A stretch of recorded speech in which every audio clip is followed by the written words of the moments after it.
Have some more chicken, have some more pie. It doesn't matter who's wrong or right, just eat it. Eat it.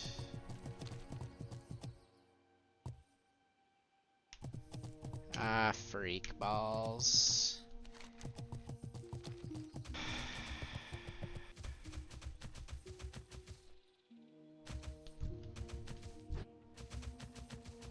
Hinterlands.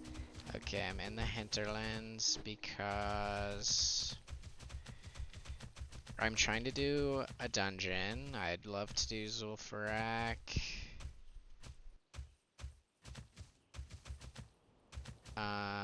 Even uldaman I would do.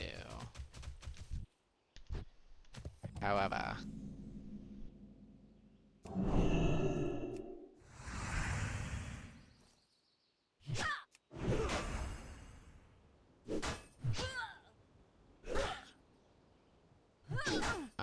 I'm first getting the quests.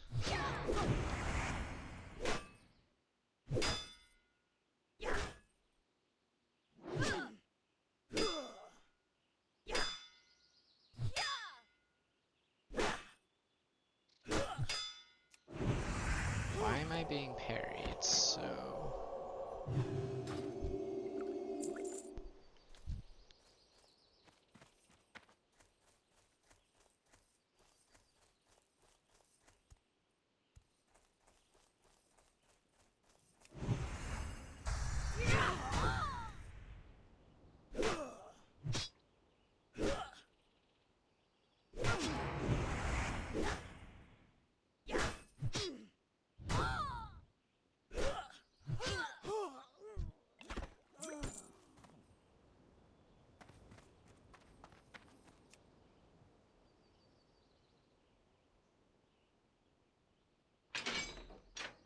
It's too far away.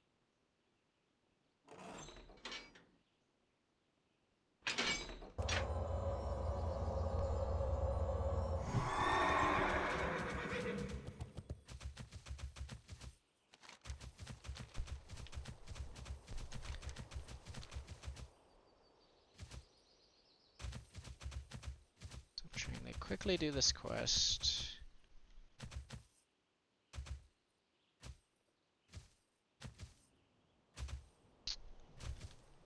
Both these dungeons are pretty sketchy, however. Ooh, there's a little place here.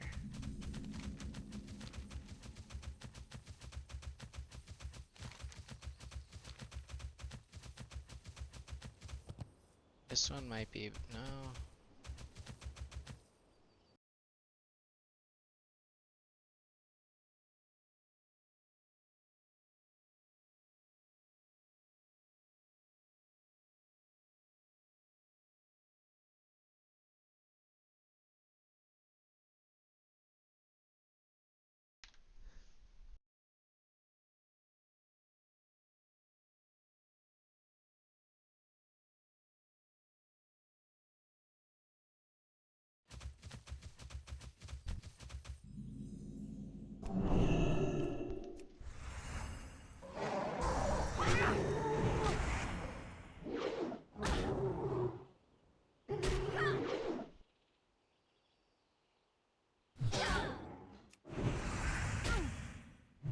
Bro is looking for Zul'Farrak tank and heals, which means no shot I'm gonna find bro.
Oh my god!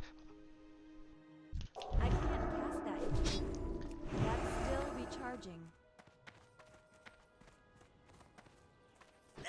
Oh my effing god, I almost died. I need more mana. I almost died. What the fuck was that? Oh my god, I almost died, dude. Holy shit. This stupid thing wasn't on my hotbar, and I couldn't click this. I couldn't click it because the stupid add-on was out of date. And then it reloads me, and I come back with 300 health. I would have cried. I would have cried. I forgot I have Hammer of Wrath. Is that even worth to use? Does so much damage. I almost died, bro. Holy shit.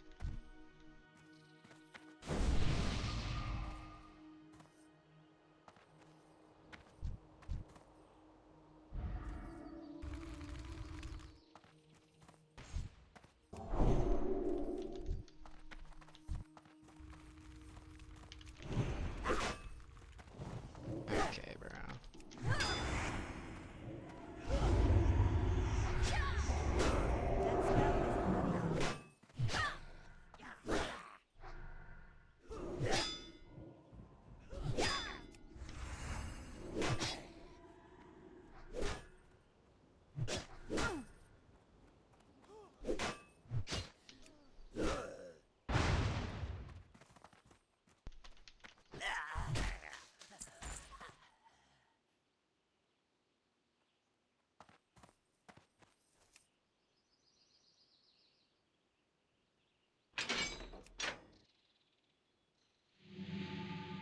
You're kidding me.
I'm not healing anymore.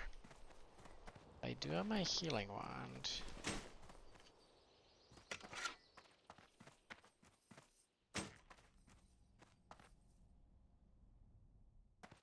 How Sharpbeak wasn't at the villages. This is grim news. That griffin is destined to lead the next generation of griffins. If he's lost, then the strength and spirit of our fleet will suffer immensely. Sharpbeak was not with the Witherbark trolls. Perhaps the Vilebranch trolls took him. Go to the altar of Zul on the western edge of Vilebranch territory and search for the griffin child.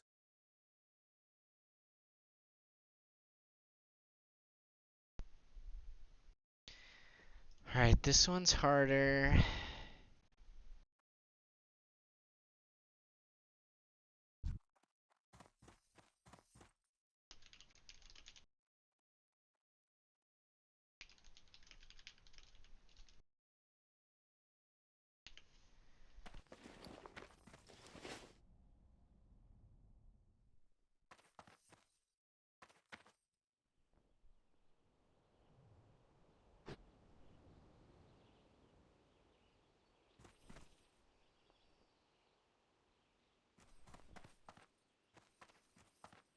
Where would you like to fly to?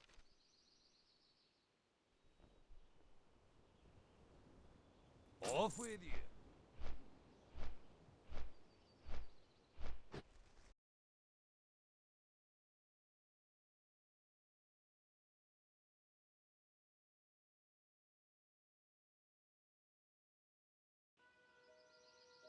I need a target.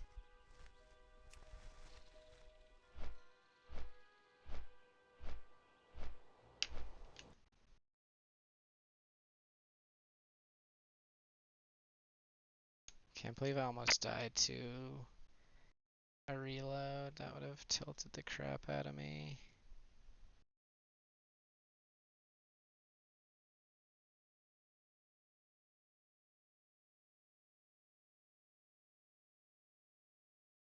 Why does it say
this level for so long.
Wow, feral.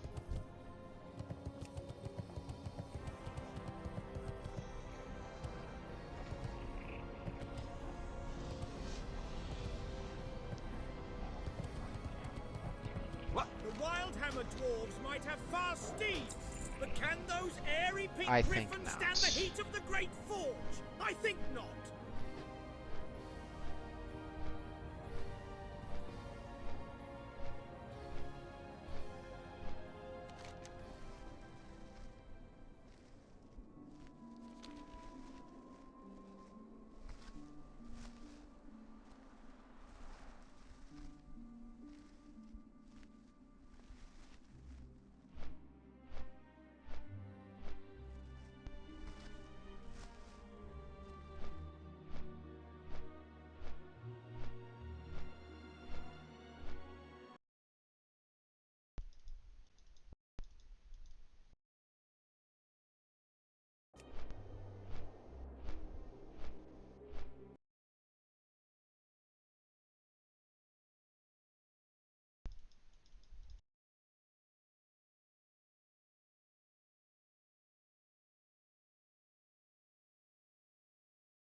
Hi, Maddie.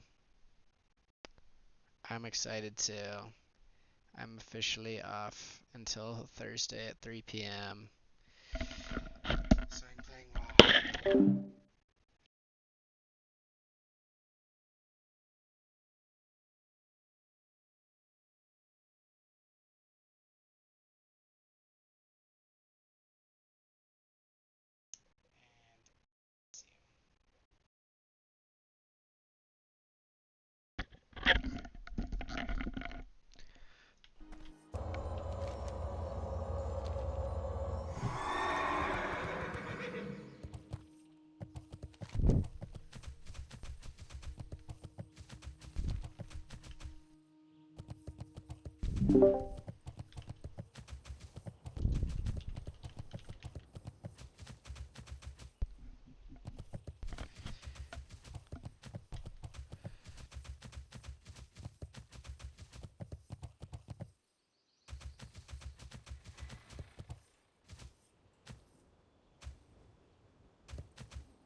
What's on your mind?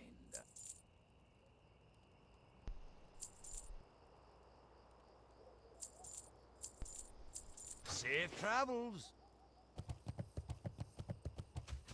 Here there. The last report I received from Agman is troubling, more so now that he's dead. He mentioned that his diggers uncovered ancient urns at the dig site outside Uldaman. I fear that the urns he found at that site incited the Trogs, just as did the idols I found here. I need you to get those urns for our studies. Go to the Uldaman site, gather the urns, then return to me.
We might get a run-in today! We might get a run-in!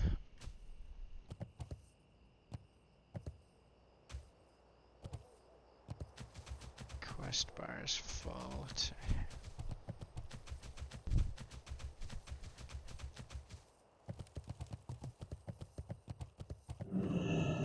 Did my sweet lass Kylie send you down to me?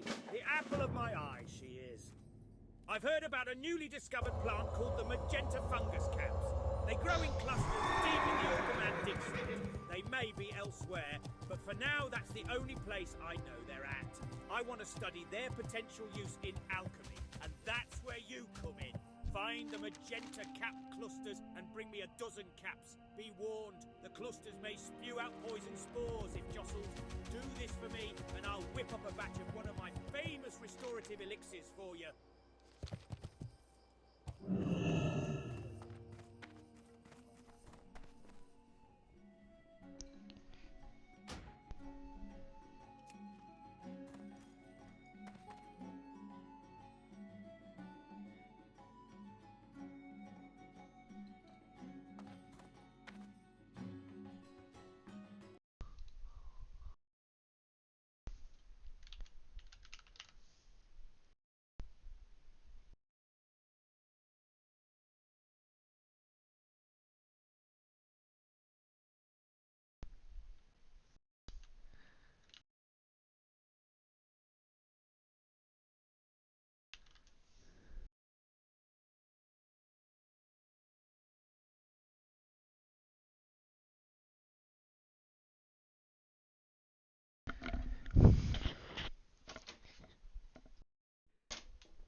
What is WS? WBS?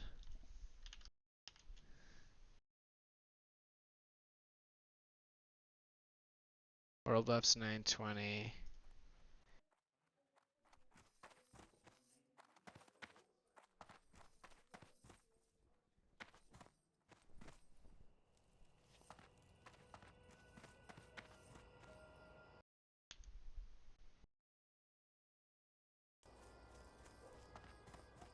Mark my words, you won't find faster griffins anywhere in the Eastern Kingdoms than the ones right here in Thelsamar. 8-minute flight. Gives me plenty of time to read up on this dungeon.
Dude, this fucking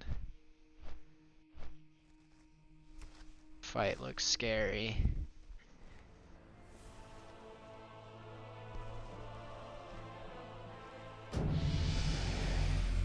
Resurrectile dysfunction.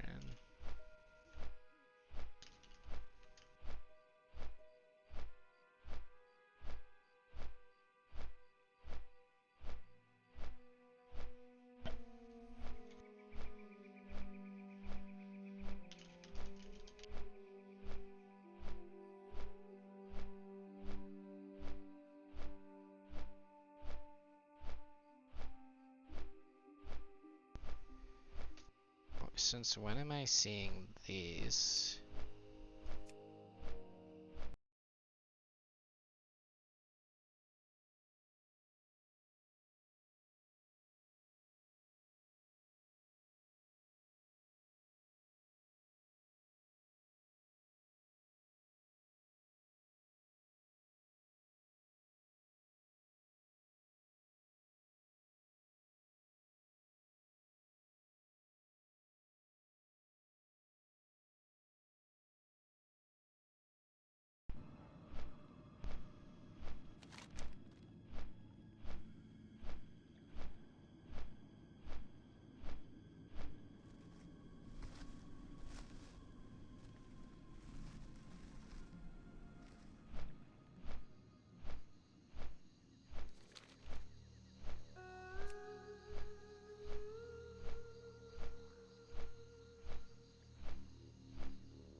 Dude, these guys are gamers!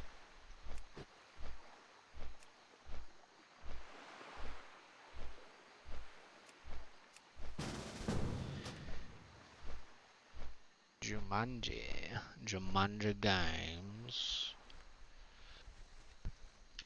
So for platinum discs, this quest I have, it says here, A hero has fallen. but it also says here. Oh, that's because that's the exit of the dungeon.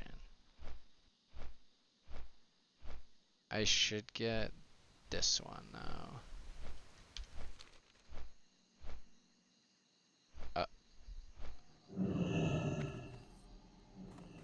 God. Dang, this is a quiet shard.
I don't even know how down bad I am right now.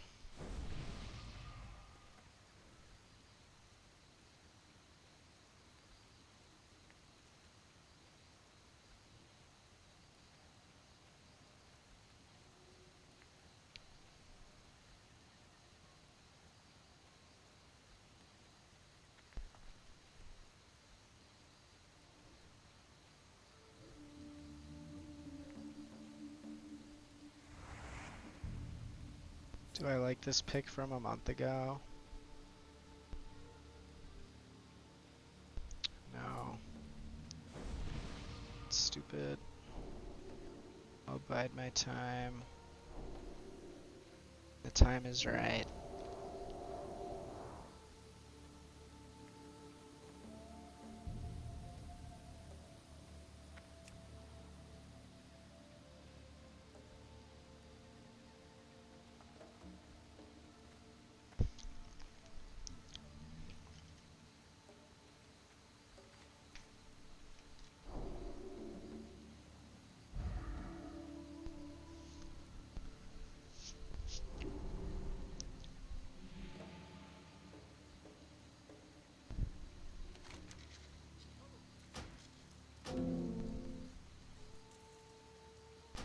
I can pick those up in the town. Hold on to Gazrilla.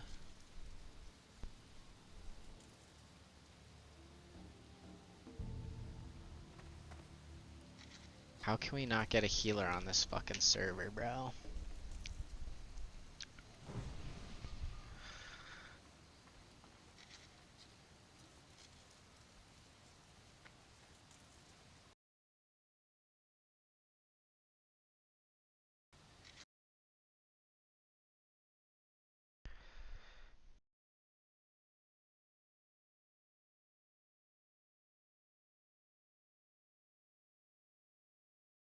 Dude, I want to run Sulfurag so bad.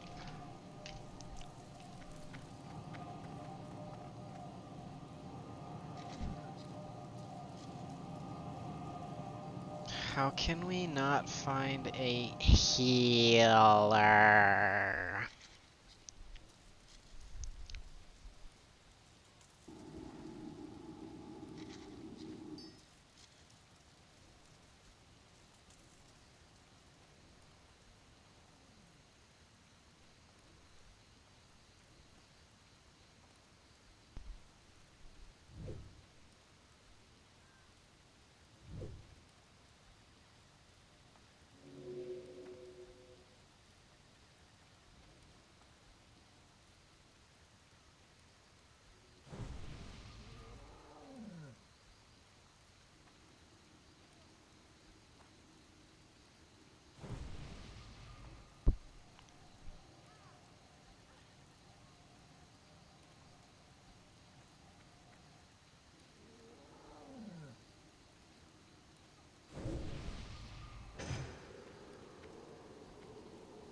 Uldaman, 1, 2, 3, 1, 2, 3.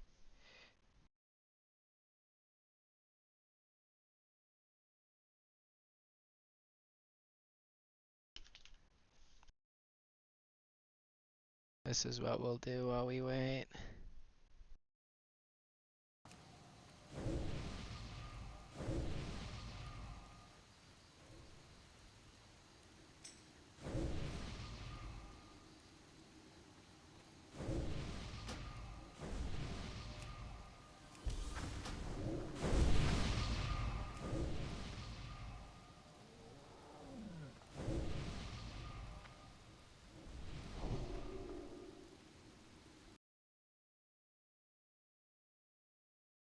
Oops. Okay, here we go. This is Ashara.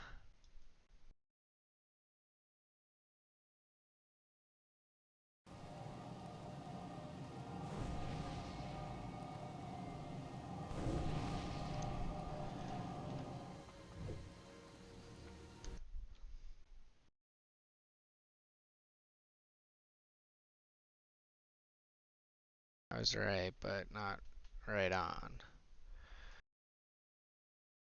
My god, this round is so hard. This looks like fucking...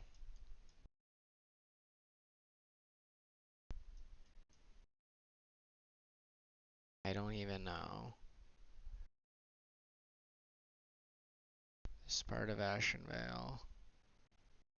Yeah, I have never been to Felwood. This is Plaguelands.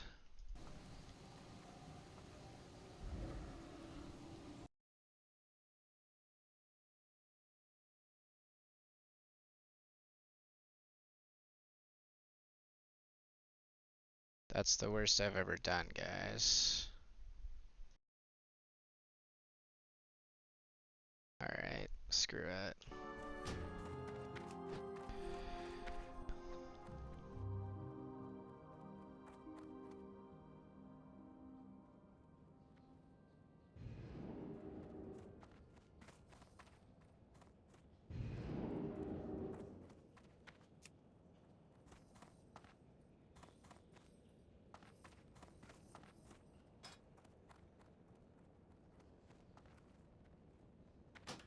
Well,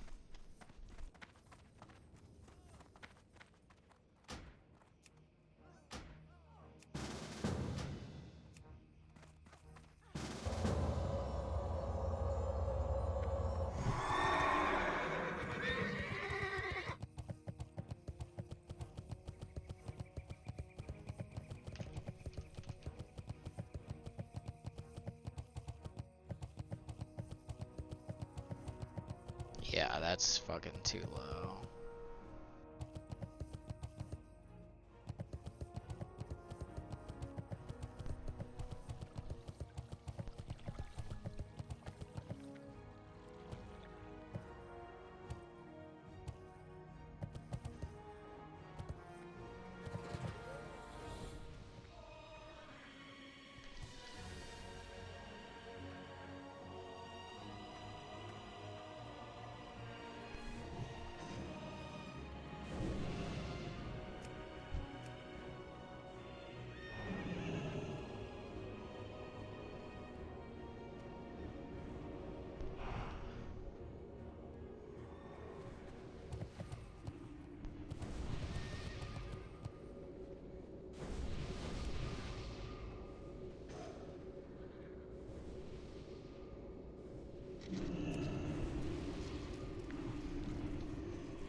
Oh, we got it.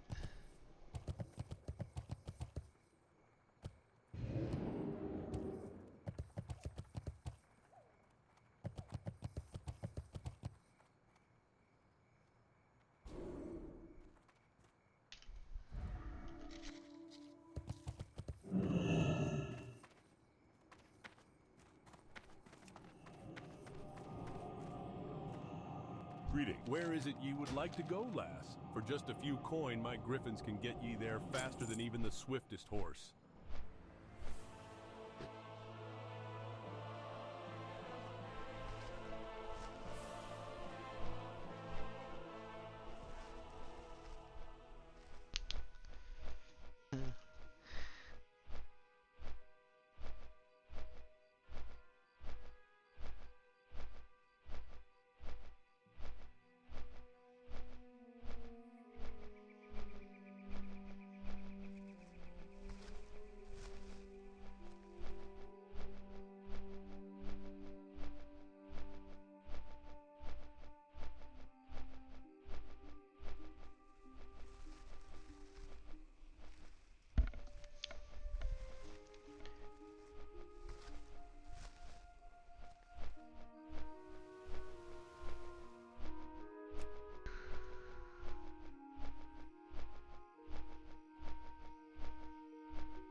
Black Rock Mountain.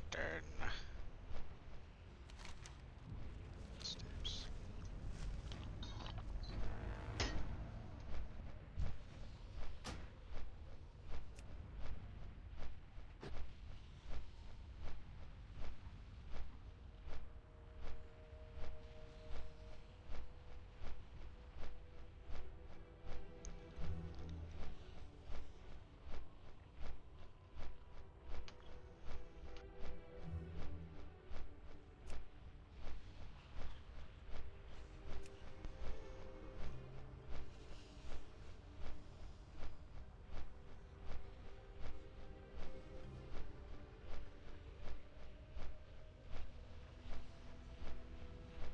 I spelled here wrong.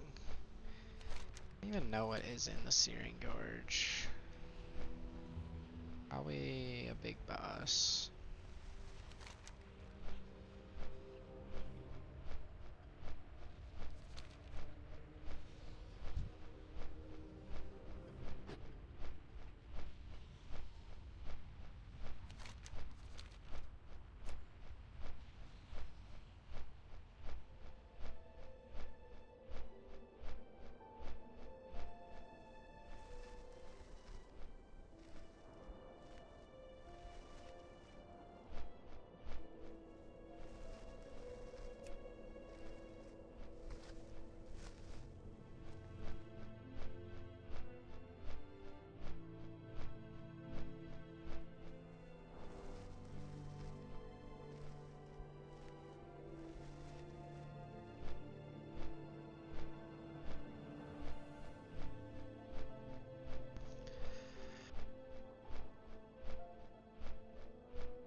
There's a lot of AoE, I thought.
Feel unprepared.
Hail to the night.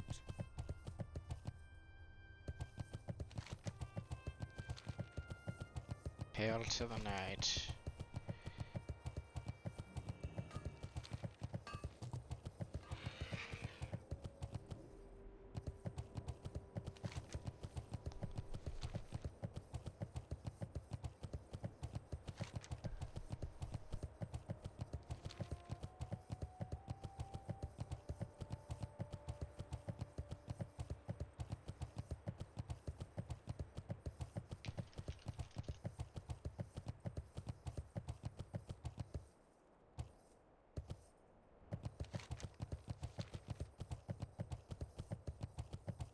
I feel so smart right now.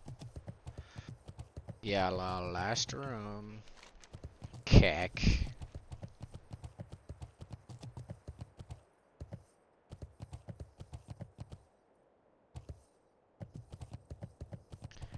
You didn't. However, I will not mention that I've never run a dungeon. Customer.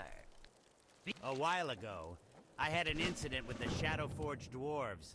They brought me to Angor Fortress to study two types of strange stones from Uldaman. I discovered that the stones were sustained, stable power sources if treated correctly. It's amazing the things one can find in that old dig site. Anyway, after I told them the secret of the stones, they kicked me out of Angor Fortress and began digging for more in Uldaman. I want those stones for myself. Bring me both types and I'll pay you plenty.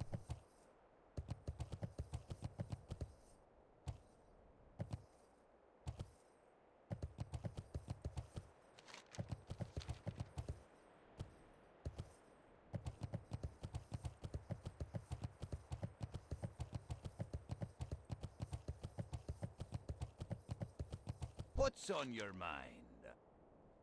Oh my, there is a doom approaching. Mark me, a doom. No, I cannot speak of it, cannot utter their names, or they may hear me. But if we learn, yes, if we learn more of them, then maybe we can learn how to foil them. Maybe. Go into Uldaman! No, I said it! You must find the tablet of Ryune. Yes, find it! And don't make me speak that name again! It is deep in that place, in an ancient chest. That's where it hides ... in a chest crafted before the works of any dwarf.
Is bro like coming or what?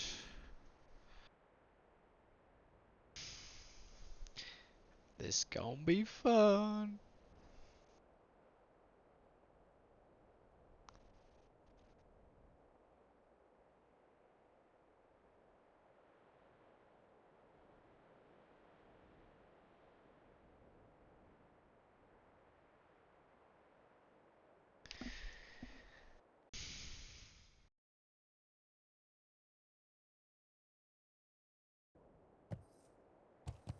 hero has fallen.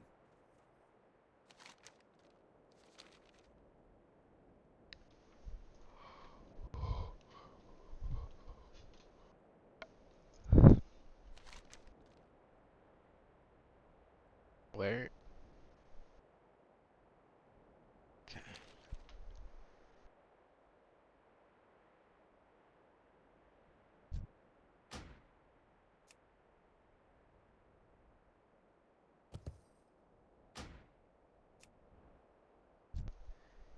I don't like that.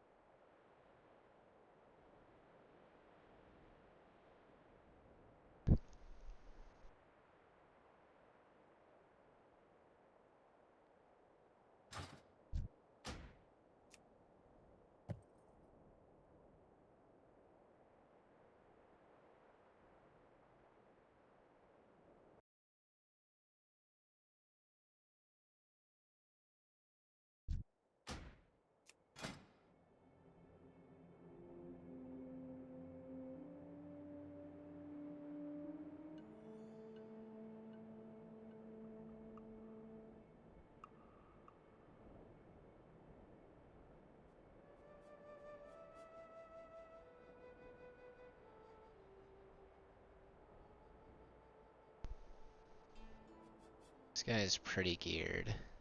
Holy shit. Helm of Fire. Wow, that's sick.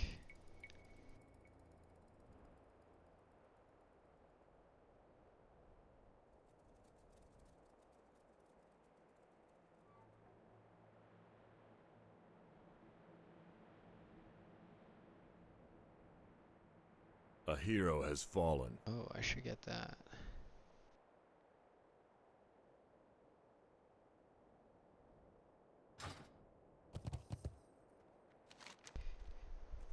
Yeah, we were. Alright, here we go. This is Hype Nation.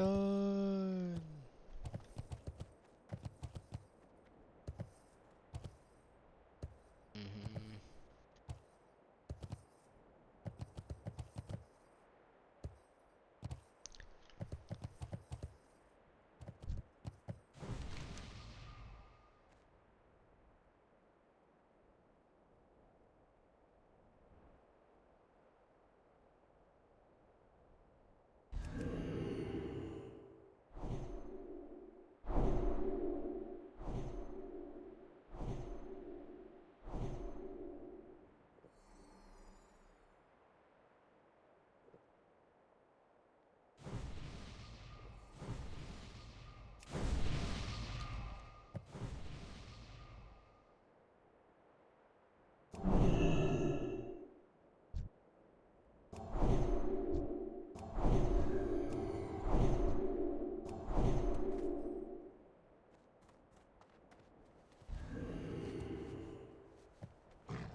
Here we go, boys.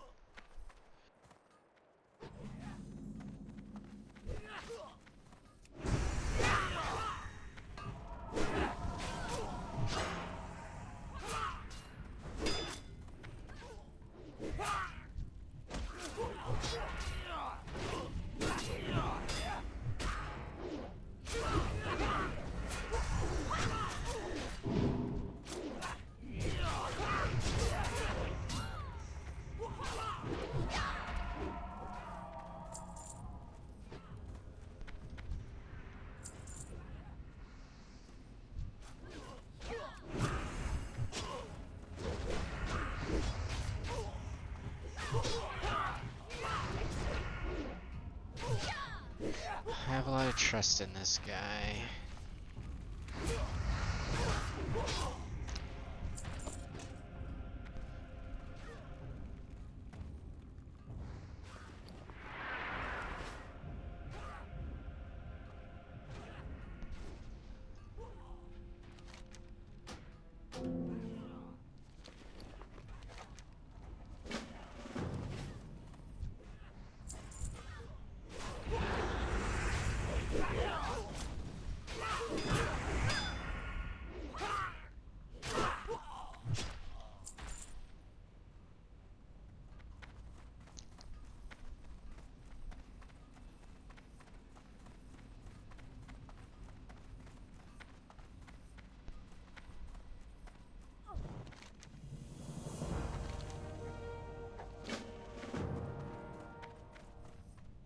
toe grass.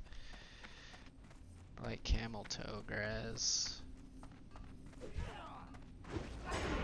Look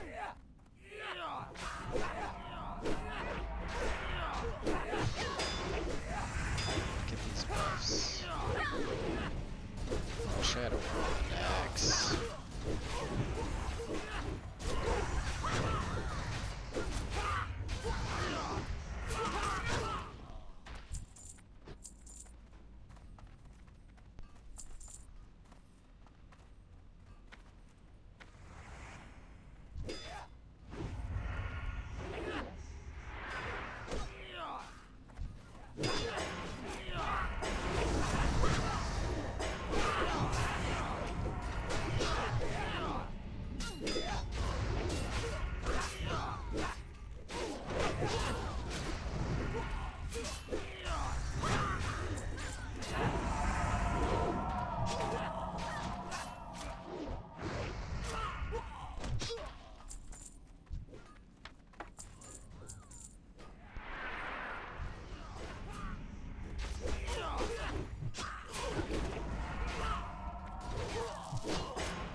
Wonderful.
Damn. I wonder how much I can sell that for.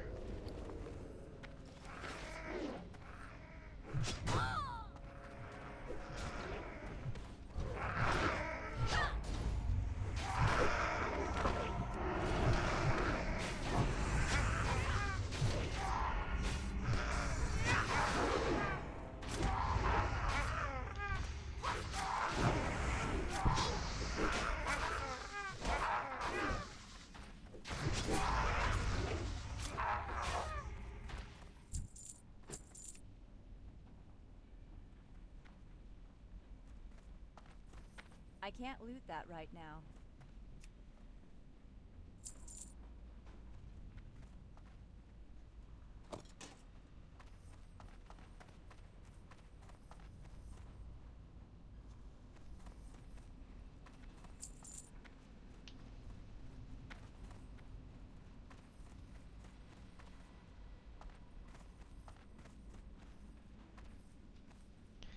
This is a weird.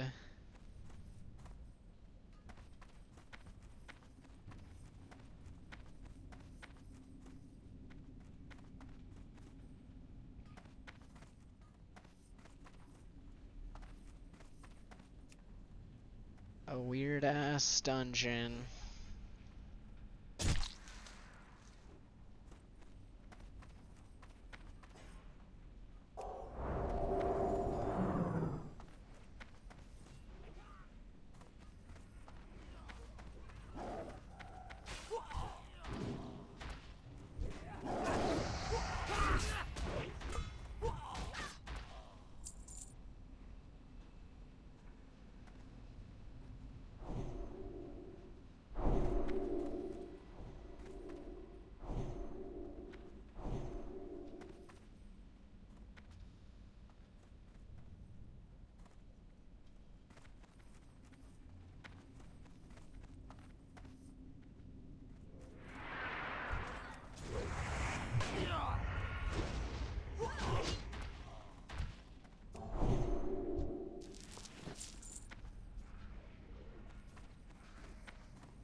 Okay, dude, we see.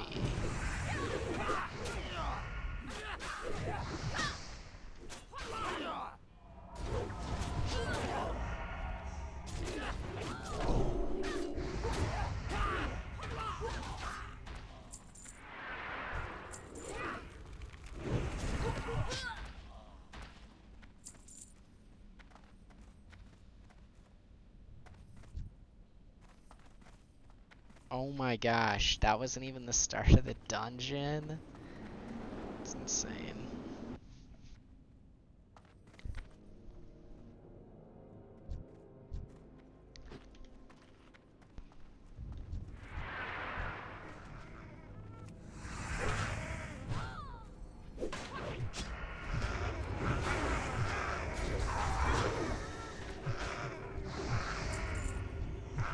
Yo, you can slow it down, bro.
It's about time you showed up. A hero I was in has danger of fallen. losing a bet with Olaf. He wagered that his beard would grow to his knees before he saw another living person. Well, here you are, and as you can see, Olaf's beard has a few more inches to go. Thanks, adventurer. I'll split the winnings with you. Now for the task at hand. There is a secret chamber, the Chamber of Kazmul, that must be explored.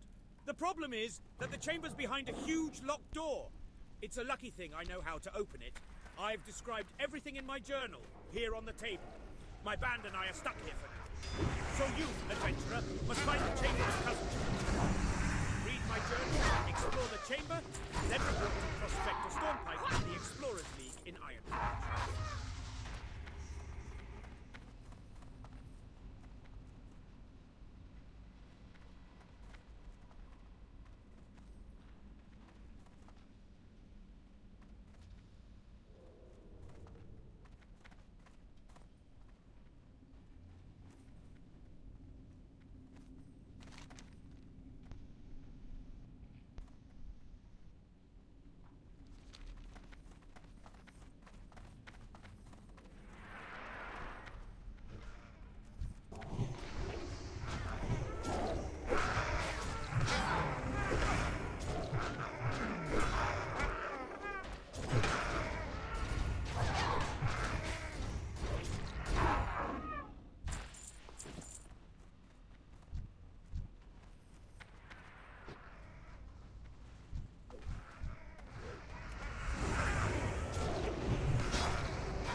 This is None may steal the secrets of the Makers.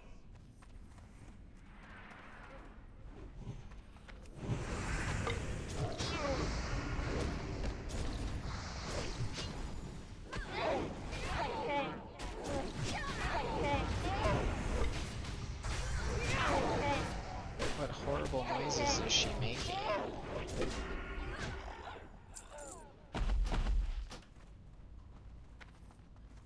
What absolutely horrible noises were that?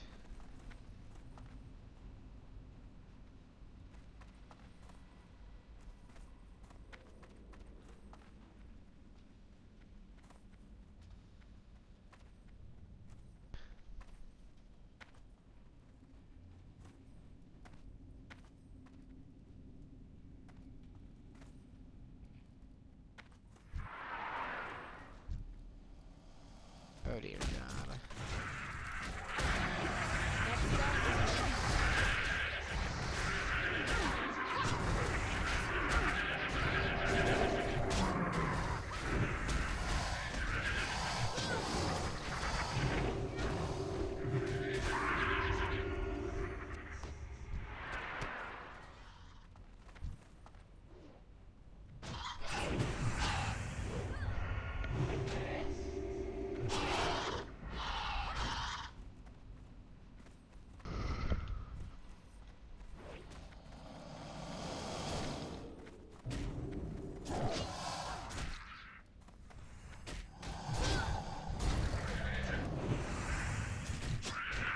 That's a D.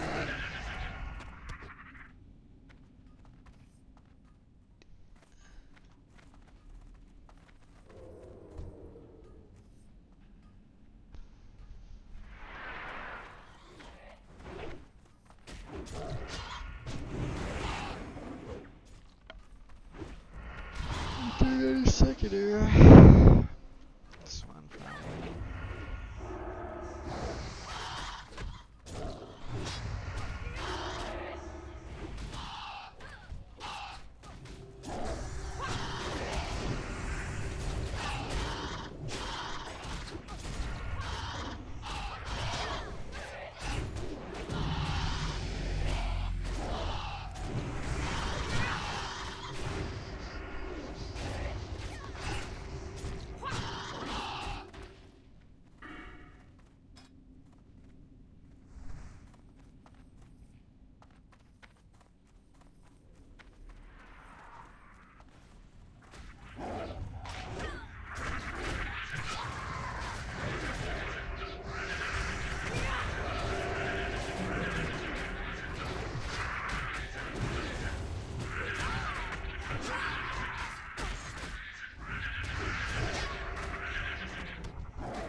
I did not like that.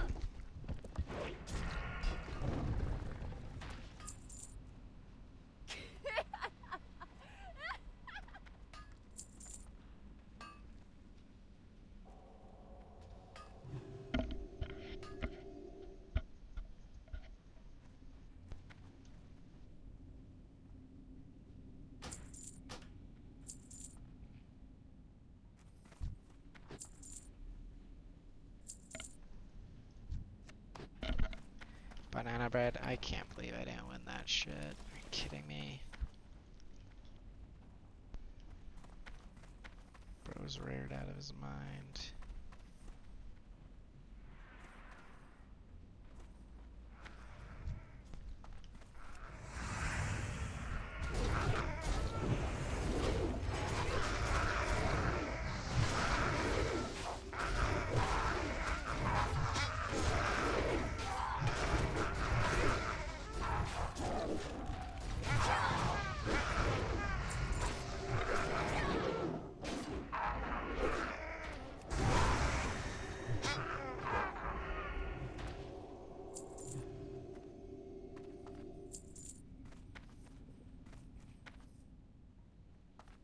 hero has fallen.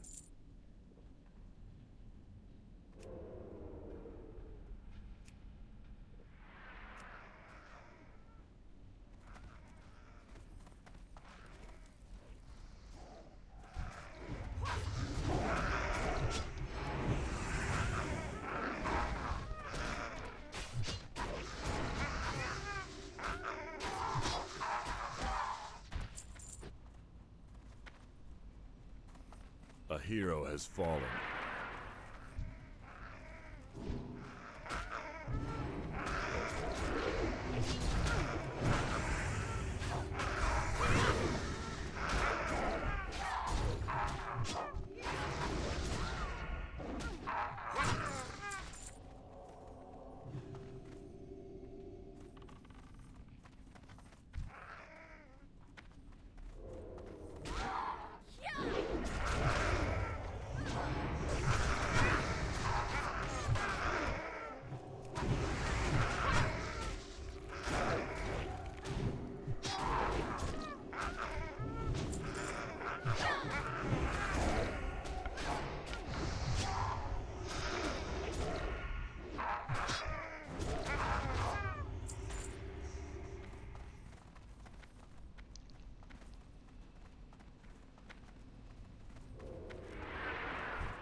By Thorison's spirit, slay them!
One more urn.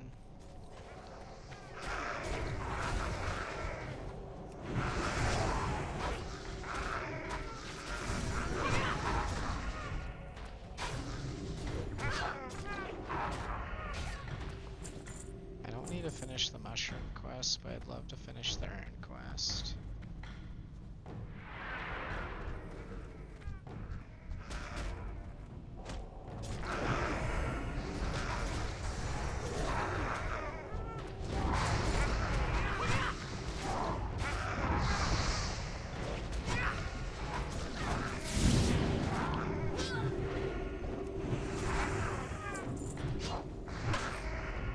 Grimlock, king! Shit.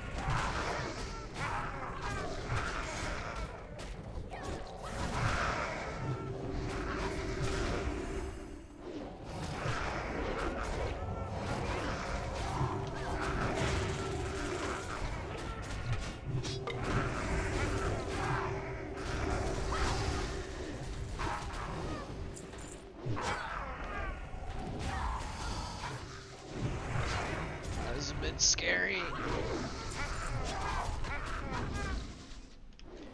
Mithril.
Mind if I roll need?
I think this is the last room.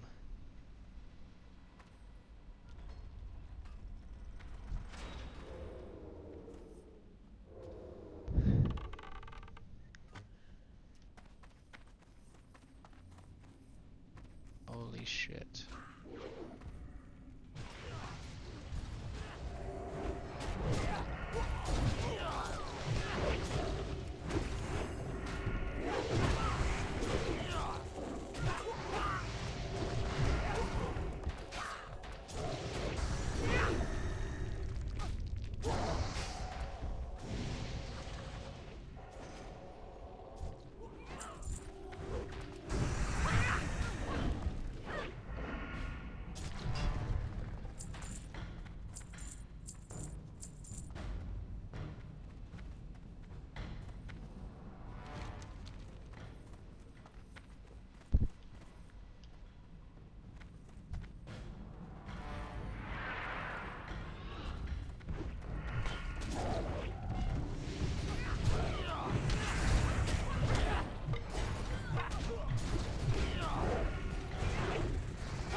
Why are these guys running to the farthest effing pillar?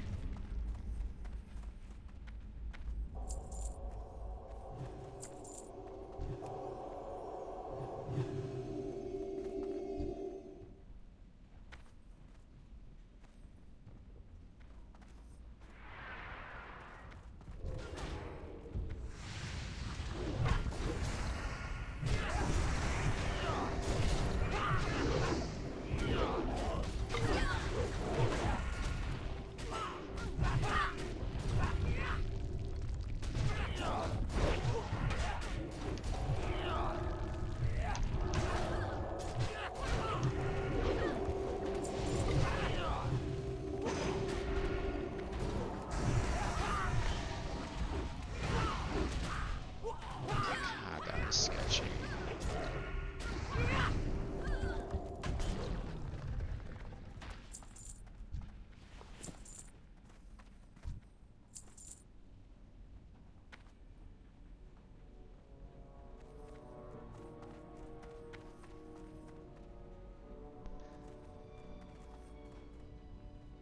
Holy shit.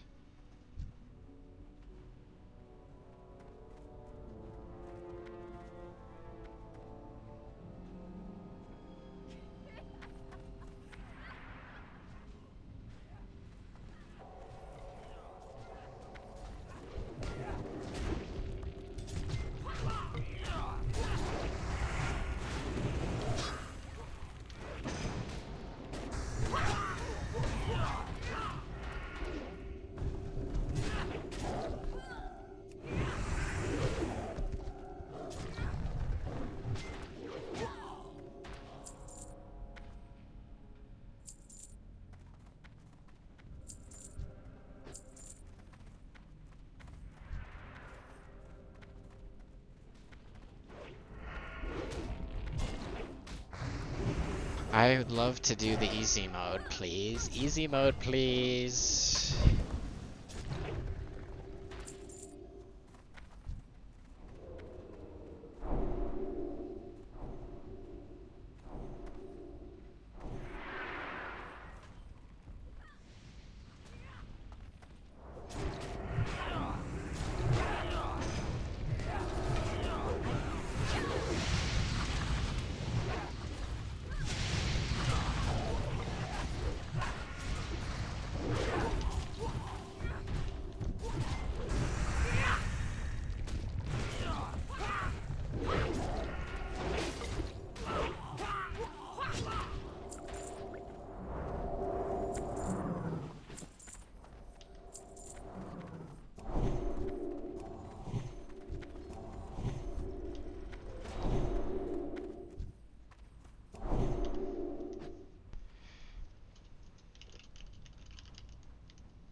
Damn, that guy looking scary.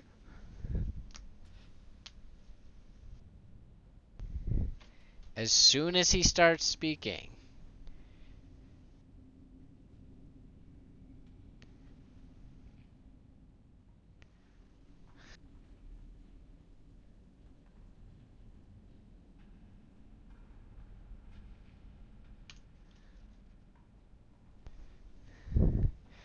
I don't want to go. I don't want to do the activation.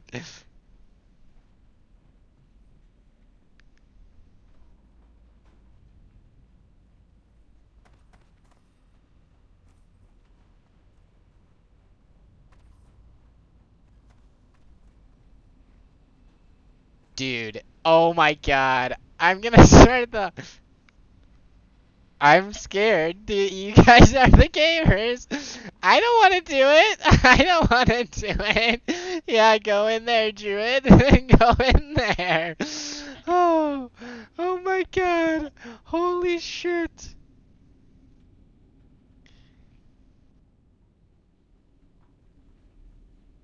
If they get stuck, get out of there. Get out of there. Awaken, Arcadus. Who dares Okay, the wrath of the Makers? They all had plenty of time. Here he comes! Here he comes! He's coming! Oh my god, he's coming! He's coming! No!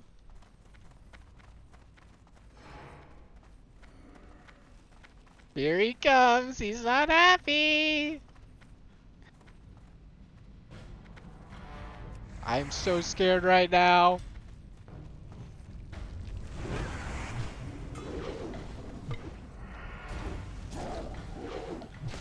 Stonemason his ass. Can disarm too. Uh-oh. Wait, ye servants. Defend the discs.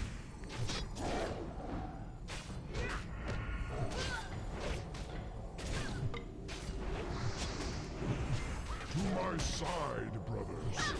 For the makers. Wow, he was right. This is really easy.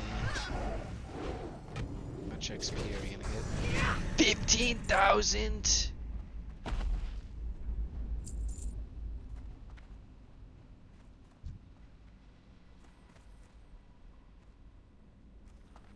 If 2 other people need the ring, then I'll need it.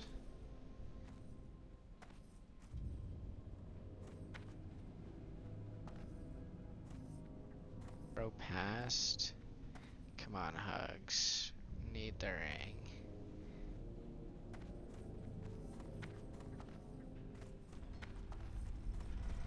And that's Ulda for you.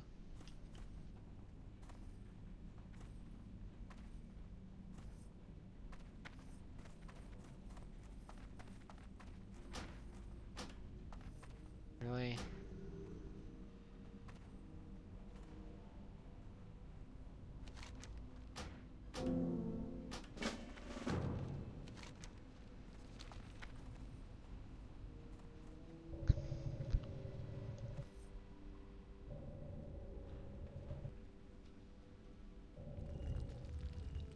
A hero has fallen. I actually rolled higher.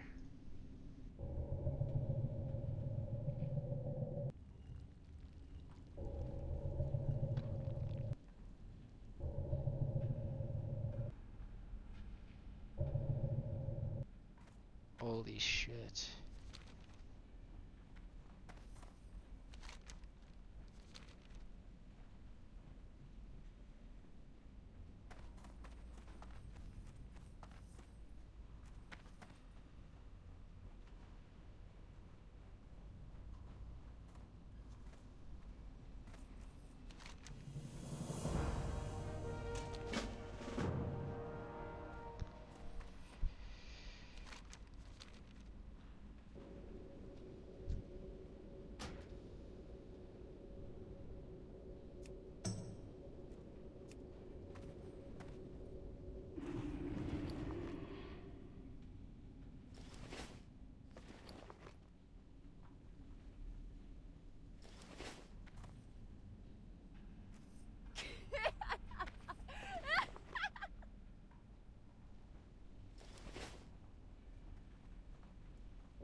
I don't want to go to Feathermoon.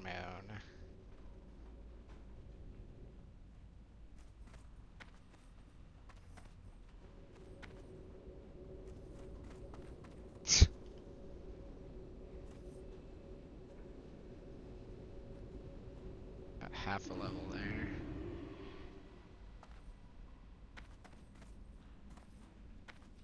Teehee. Okay, are these guys gonna walk us out, or are they gonna make us hearth? I just don't want to take me to Kargath. Lol.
I'm listening.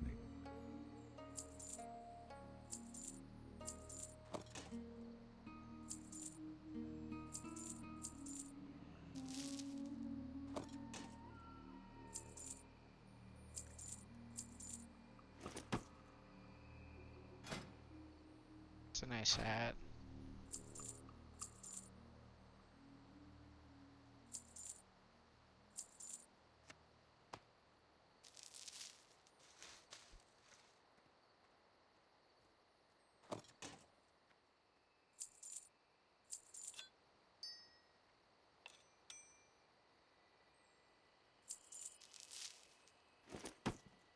Go in peace. Should I go do this quest over here? I think yes. While I'm here, fine.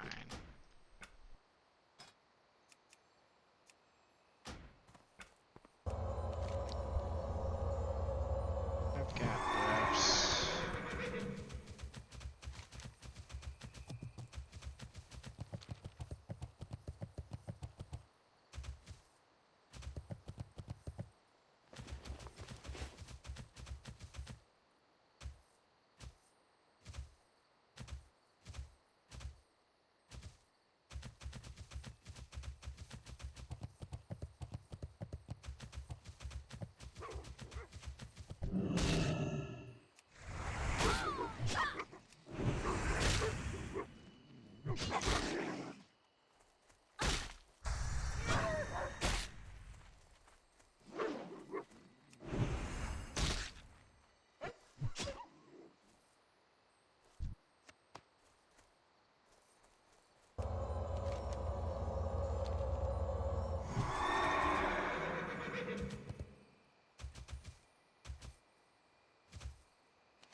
Kind of scared to enter a cave.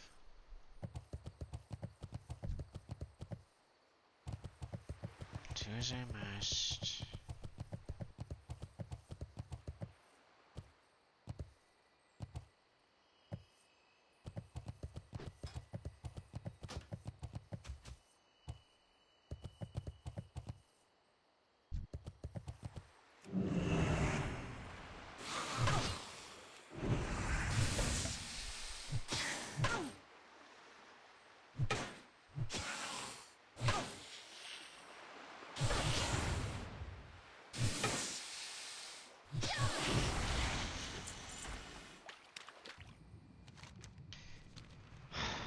Even after,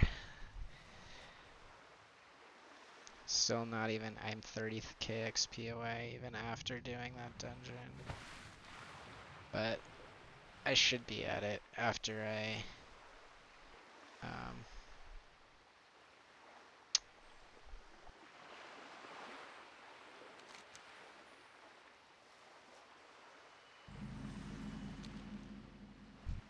turn in all the uldaman quests. I don't want to swim this because I've seen multiple people drown there or take fatigue deaths.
That spell isn't done. Oh shit.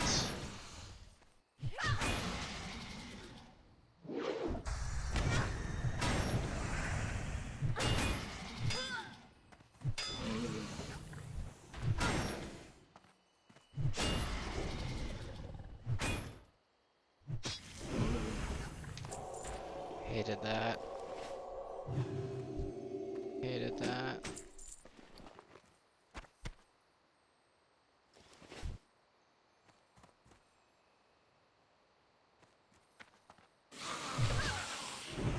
Can't wait to see how dangerous this cave is.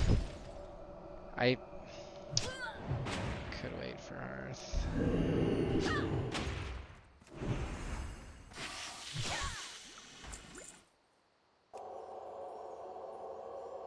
Not enough mana.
I don't even know if I want to do this quest.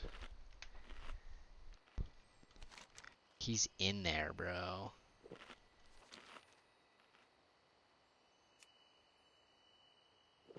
"300 yards deep."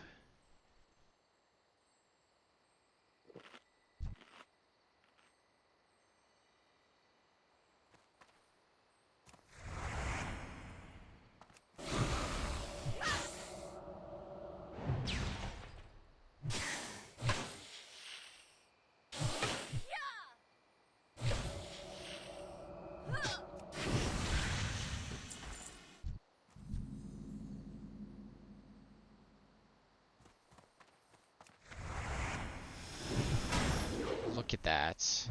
You're telling me that is safe. You're telling me that is safe to go into? Getting 500 XP, 60 kills. So be even more than that.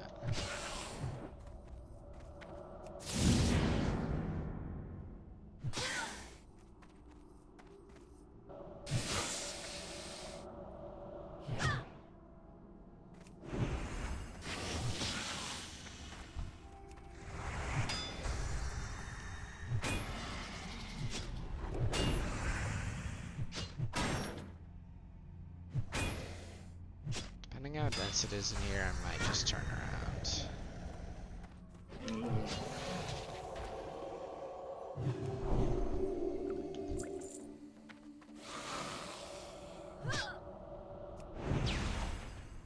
Look at that, like, look at that. Telling me you can grind in here, bro. Telling you you can only die in here and there's no alternative.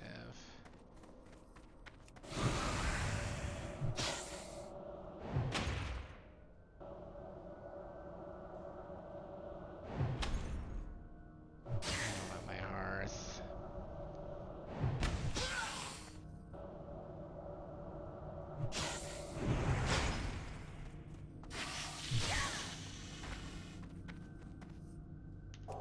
If anything spawns behind me, I'm like fucked. Isle of Dread. Yeah, tell me about it, bro. I can see 6 mobs in here, none of which I can fight up more than one at a time.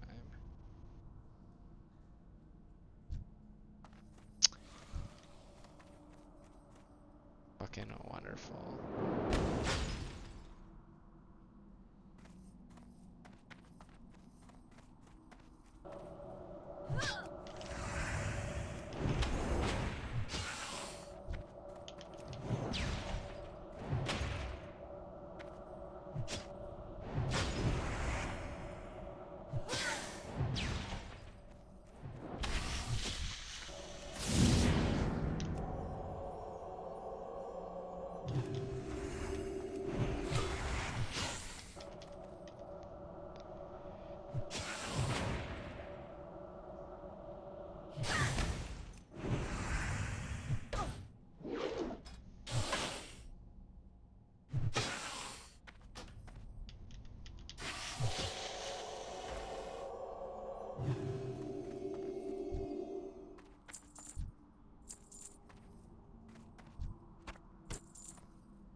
Another day.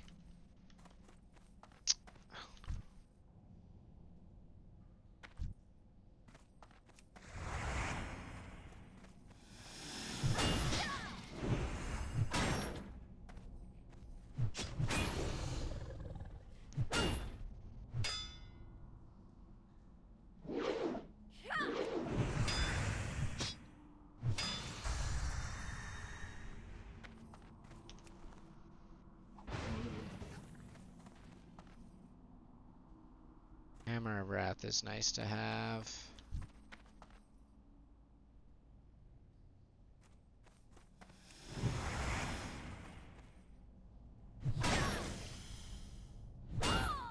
I can't even go up there.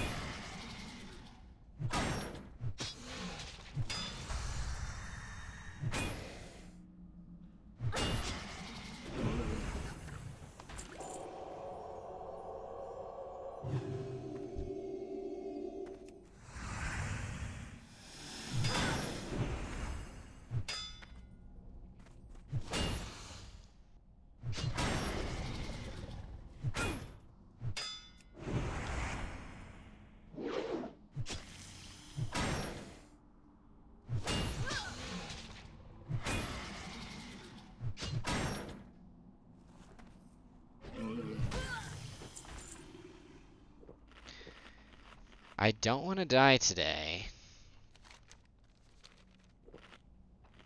I really don't.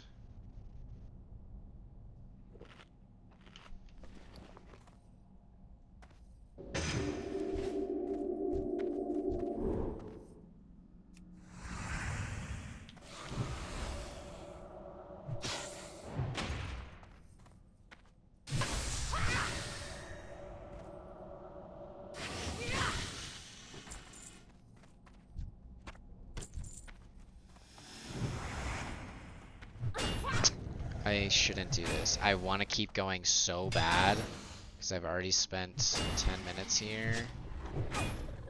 But if I had my hearth, I would keep going. But I don't have my hearth. Yet I still keep going.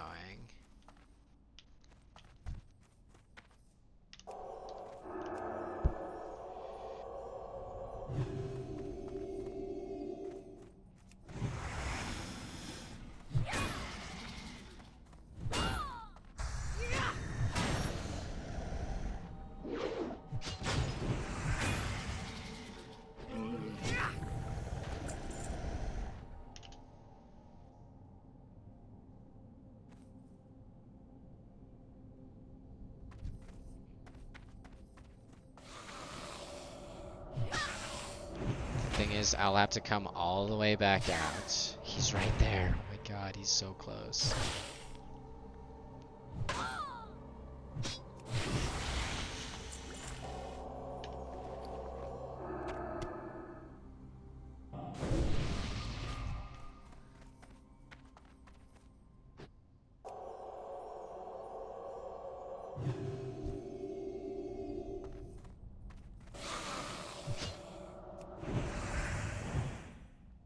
God, look at how do I go through all those things?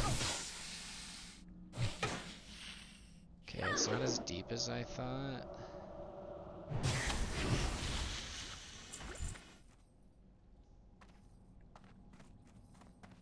It still isn't great.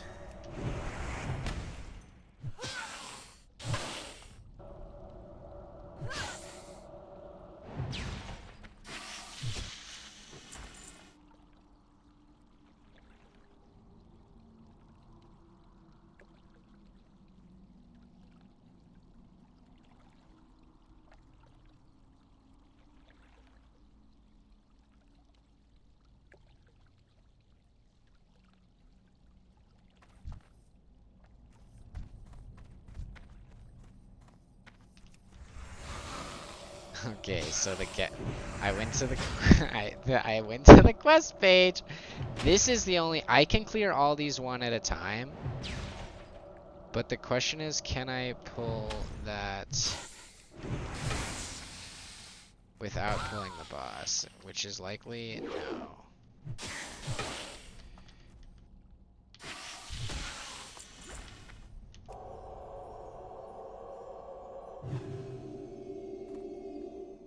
Yeah. Yeah.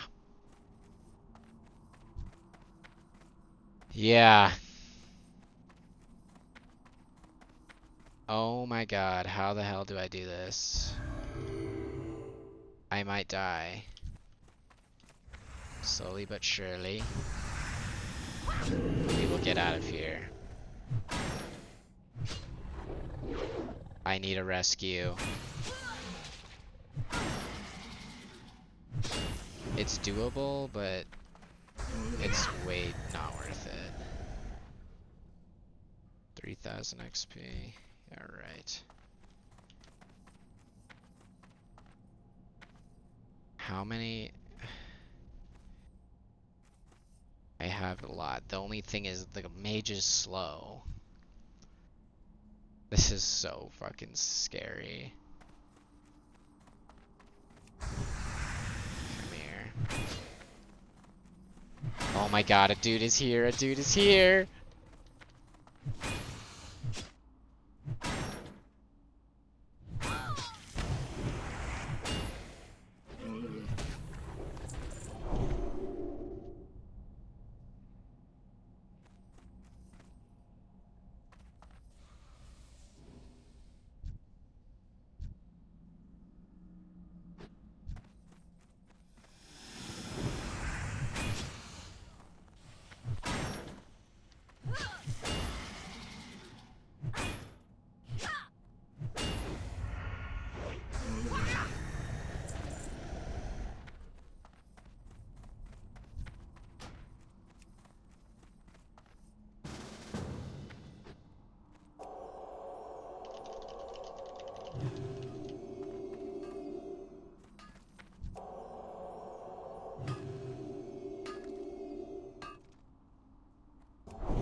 Bro, won't even talk to me, just here to mine.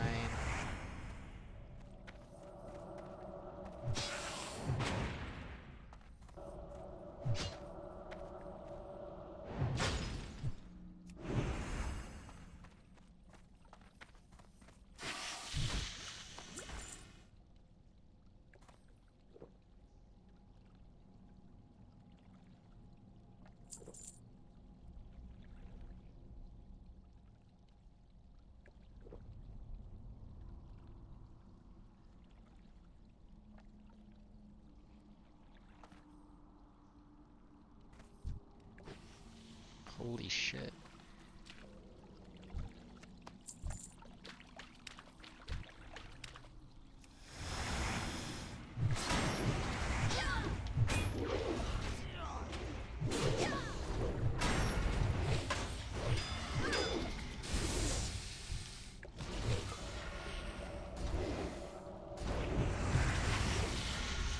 Holy shit, was that guy just Giga?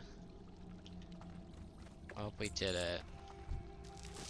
Something was keeping me.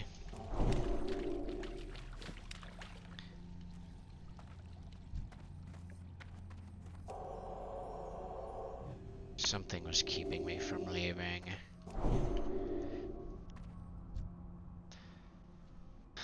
Wow.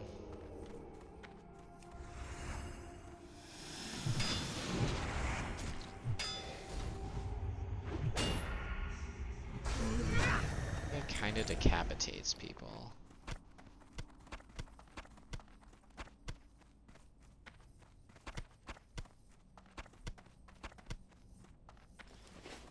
Should I do the swim?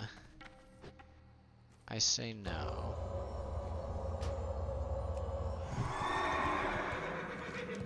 It wants me to fucking swim. Why can't I just walk down? That's what I'm gonna do. A hero has fallen. Do loops around the cave until you die, basically. That's what that says.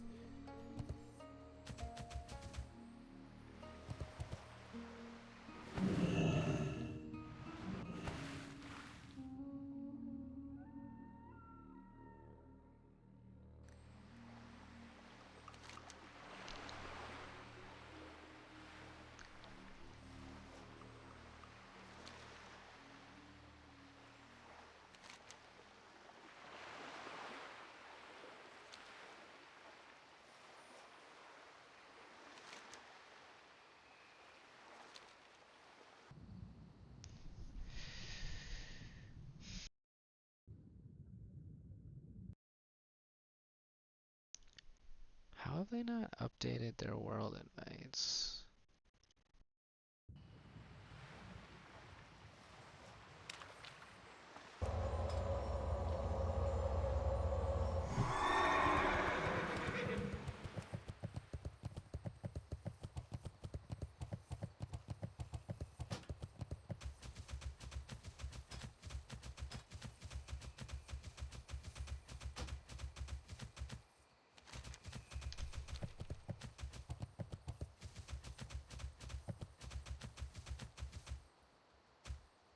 I'd like to collapse with you.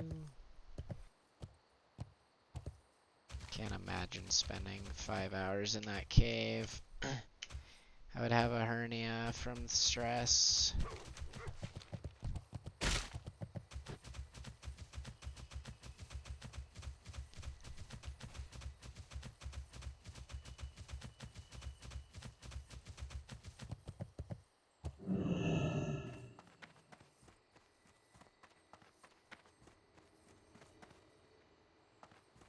Ishno del Diab. Well played, adventurer. Lord Shalzaru's demise will throw the Naga into disarray for some time, if not permanently. The threat they pose is now under more of our control than it has ever been, and we have you to thank for it. Here is more bounty money from the Stronghold Treasury. You've earned every copper. You and yours are welcome in Feathermoon Stronghold any time, my friend. One more thing before you depart, adventurer, if you could. If you would be so kind as to deliver the relic to my wife Vestia, I would appreciate it. She's not only a fine priestess for our community, but she is one of the most well-versed students anywhere. I couldn't make heads or tails of this device, even if there was a wager involved. My wife, though, if anyone can figure out what this thing is, she could, and we need to know. She's just around the bend, no doubt studying. Thanks, adventurer. Interesting. This came from the ruins of Solar Sal, you say? Well, Letro's right that I need to look at this. At first glance, it seems non-indigenous to the ruins. Then again, this isn't of Naga design, not something as alien as this. It is going to take some time to research this item. Once my research on it is done, maybe I will make use of your talents should you be around. Here, take one of these extra items we have. I hope you'll find some use for it.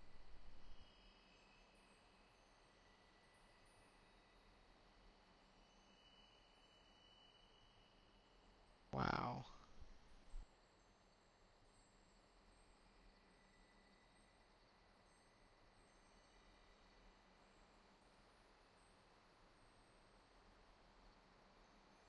She's pregnant.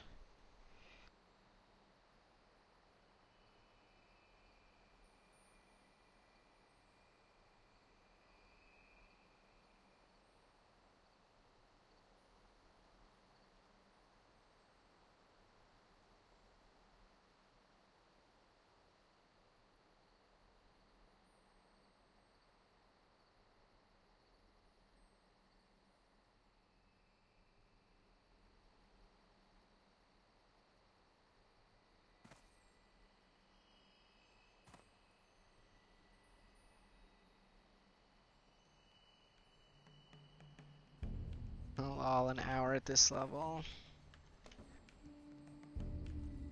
Fuck the 40s. Can the boat come already?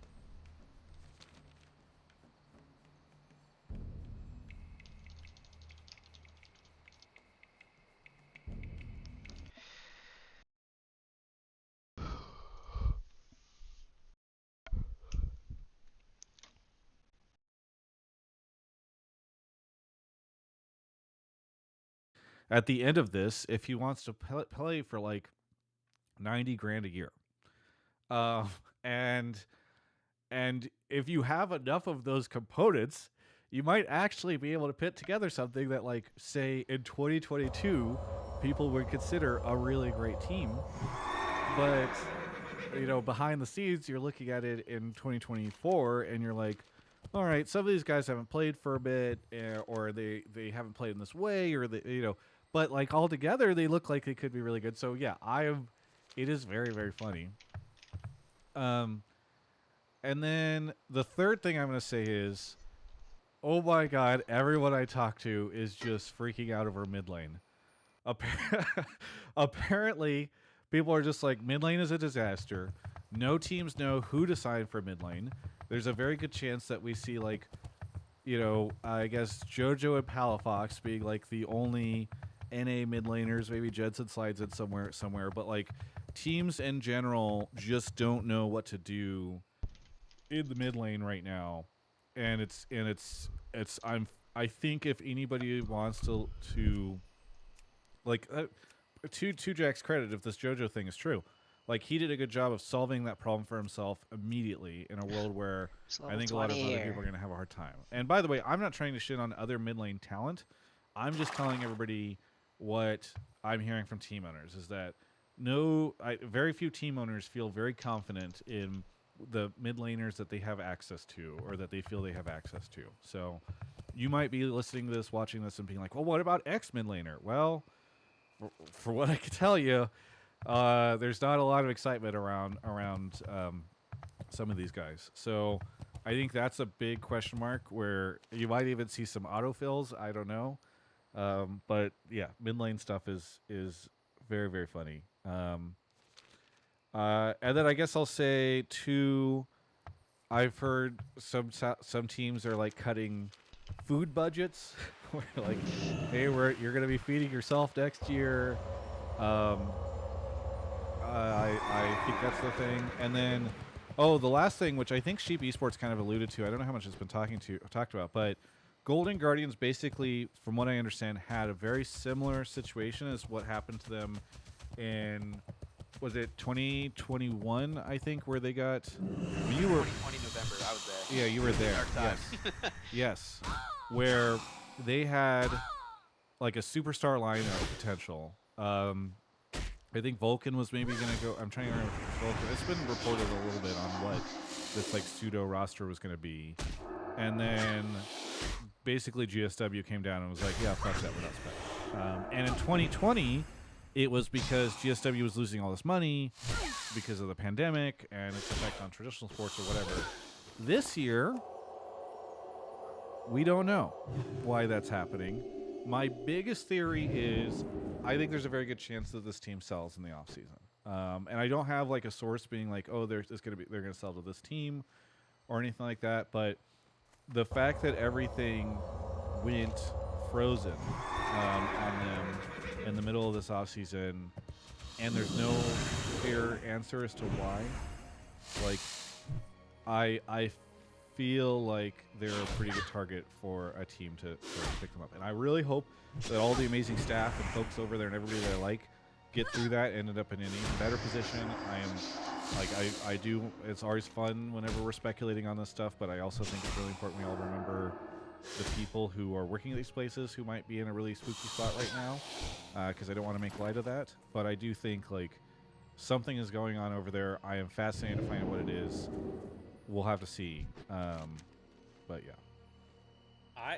I wish I was a GM just so I could figure out all the creative ways to slash budgets. Cutting the food budget, I have such a good solve for that. We start going to those like Groupon, learn to cook things where there's like those kitchens around LA, you know, and they'll teach you how to make pasta and stuff like that. I'm doing team bonding. I'm teaching my players how to feed themselves, because I'm sure as shit not paying for the delivery fees anymore. I'm filming content during this. Like, come on. Guys, this is an opportunity. You're not thinking hard enough. We got to get those like meal delivery kits, and like the players make it for content, and then they eat it, and that's their food, and that's all they get. And so like every day, though? Like, these guys have to start going to farmer's market, all right? You got to learn how to go and pick out a good zucchini for this, because you're making your own food from now on. I don't know. It's crazy. Also, I think Impact is probably at Team Liquid now. All right. Should we get into calls?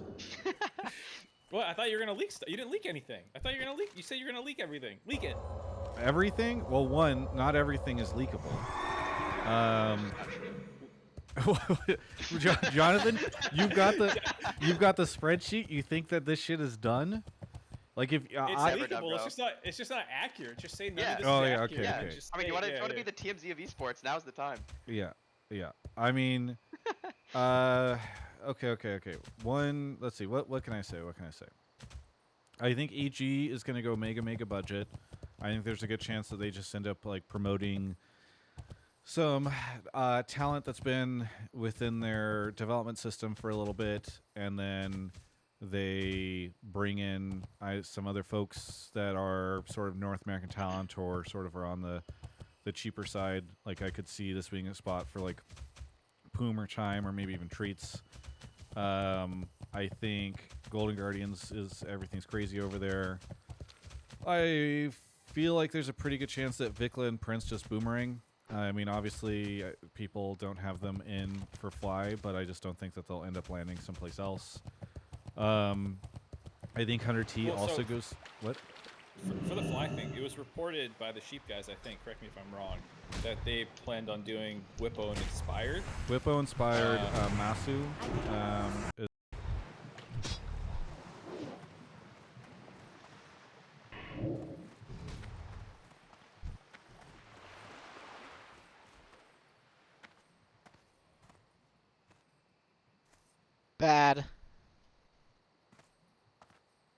Bad.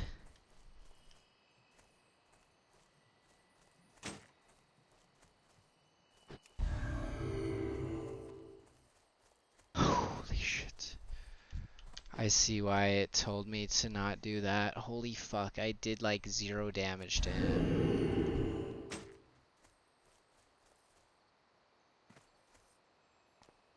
I see why it wants me to Hearth. I see why it wants me to Hearth, bro.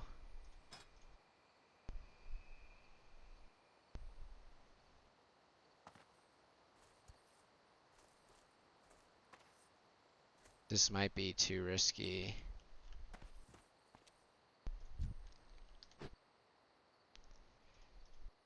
They're level 49. I can't fucking kill that.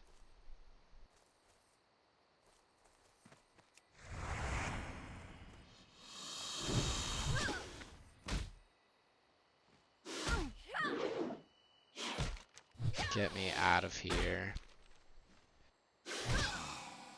Maybe I log and wait 30 minutes. I might actually do that.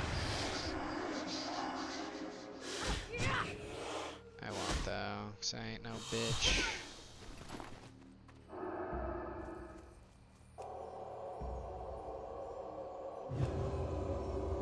Is there a rook? Getting a pizza, talking like, how's your week been, yada yada. Malrang! And they're like, what? Yeah. That's how it goes sometimes, honestly. That is how it goes sometimes in this business. I honestly think there's a chance they might keep Quid. We'll see, especially given the mid lane stuff that I've talked about. I do not think Doublelift is playing for them next year. And I'm pretty sure Busio's not. So but I have heard Hunter T is going pretty budget oriented. They're going to be on the lower spend side of things is everything that I've heard right before. Honestly, it could be a good place for Sven to go if he's down to take a little less money. I feel like Hunter T's Sven is something I feel like from a brand perspective could be kind of cool. For a little bit, I don't think anybody's reported the C9 top lane position.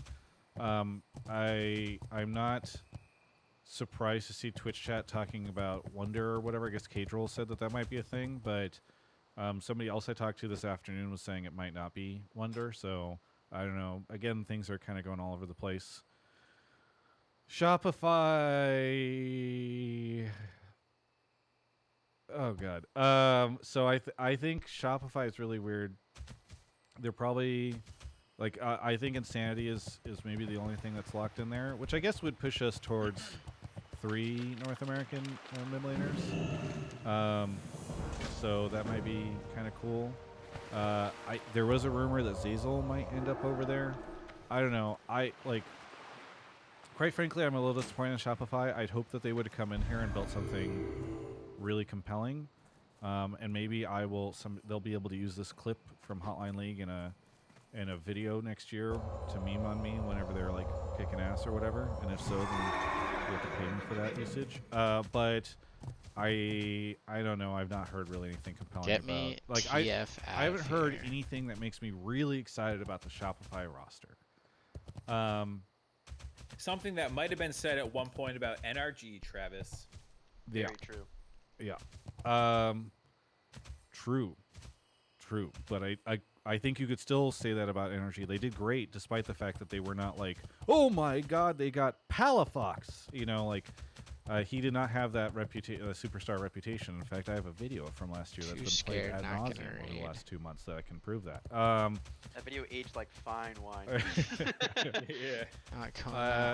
I do think Impact is probably back at Team Liquid. There was some pretty big rumors that he was going to go there, and then he tweeted that he was going back home. I don't think it's to C9. So we'll see. I mean, maybe right now Jack and Steve are memeing in my chat while also messaging each other on the side about, hey, back off, he's mine. But are you sure he's not going back to T1? Because that's when he's back home. I was like, he's had a lot of homes at this point. Like, I don't think that's happening. I don't feel like APA is likely to be playing for this team next year. APA. I actually kind of feel like there's a chance that they try what was it, TLCK 2.0 or whatever for next year. So it's Yon, Core JJ, Impact, and then Korean jungle mid. They keep Pioshik. In the same way that Malorang was screamed at me at one point in time while I was eating pizza, the name Umpty was also screamed at me during that same pizza eating session. So people just scream stuff at me when I'm on the street. And during off season, and I don't know. I'm like, dude, I'm just trying to eat this pepperoni. Okay, why are you screaming this at me? So we'll see. I don't know if that's real or not. How come people don't want an OK Bro in the LCS? I want an OK Bro in the LCS. Yeah. And then on the IMT side, maybe the funniest thing I've heard about this offseason, I don't know if it's true or not. So glad I did. But maybe the funniest thing I heard in the offseason was that IMT was like, yo, Tactical, we really... And he's like, no. They tried to re-sign Tactical, and he was just like, no. Yeah, he's like, no thanks. I'll pass. That would be rough.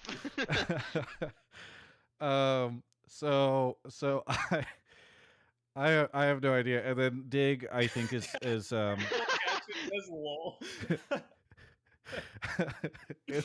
the Twitch chat, Tactical says he deserves better. All right, after that last season, he deserves better.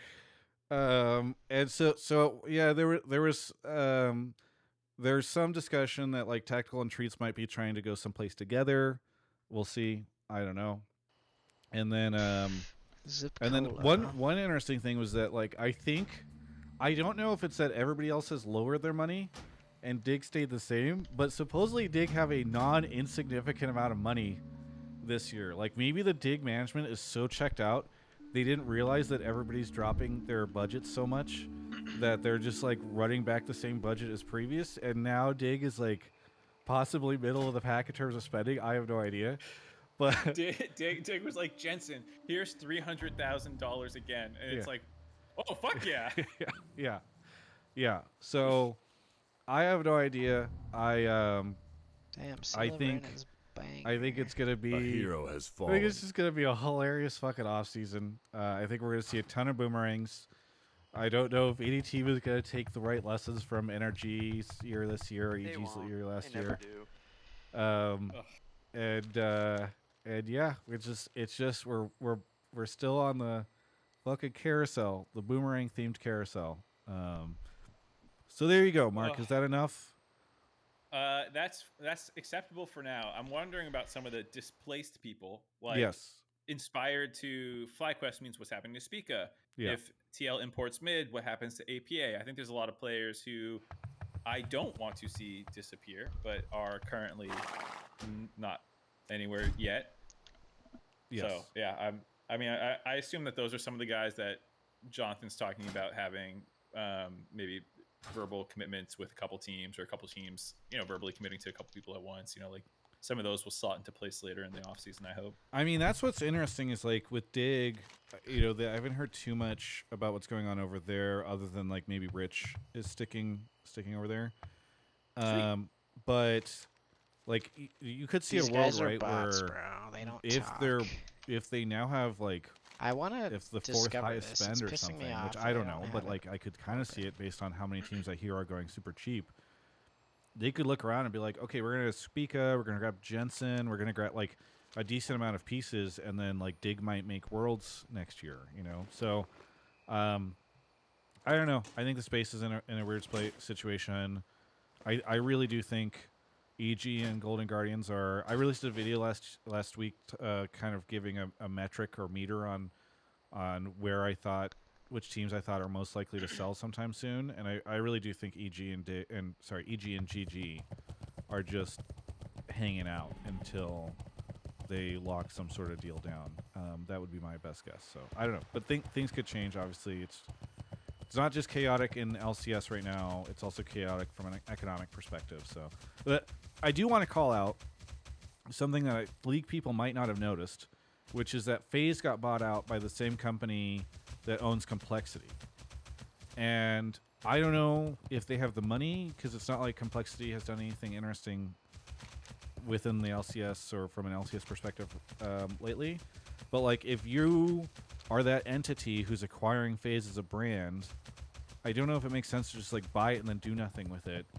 So I feel like maybe whatever that Complexity FaZe like amalgamation is, like I don't know what other teams could be on the docket for acquiring a spot that like is an existing league or existing esports team. So like that could end up happening. I say that only because, not because I've heard anything, but just because I don't know how many people noticed that happened, especially if they're very insular to the League of Legends space, and like they would be a big candidate for me right now to maybe come in. I know David Shynock's going to be screaming Optic to the masses, but I have nothing on that. So yeah. Any thought, Jonathan? How about you? Any thoughts? Any thumbs up? Any thumbs down? I mean, most of it's, I think, so in the air that, like, yeah, to your point, like 80% is probably the best you're gonna get. And I think before we go too into the weeds, because I'm sure some callers will bring out the whole rules conversation out of me. But most teams, the only move you can make is if you have a person on a contract, you can extend it. That's it. Everything else you can't do. So for now, like, you're gonna see, like, if XU gets confirmed, like, cool. That's the one move that they can do without like making a change that they have to wait until free agency for. So like all of this is just in complete limbo until we hit the 20th. 4 p.m. on the 20th is when we all get to see how everything pans out.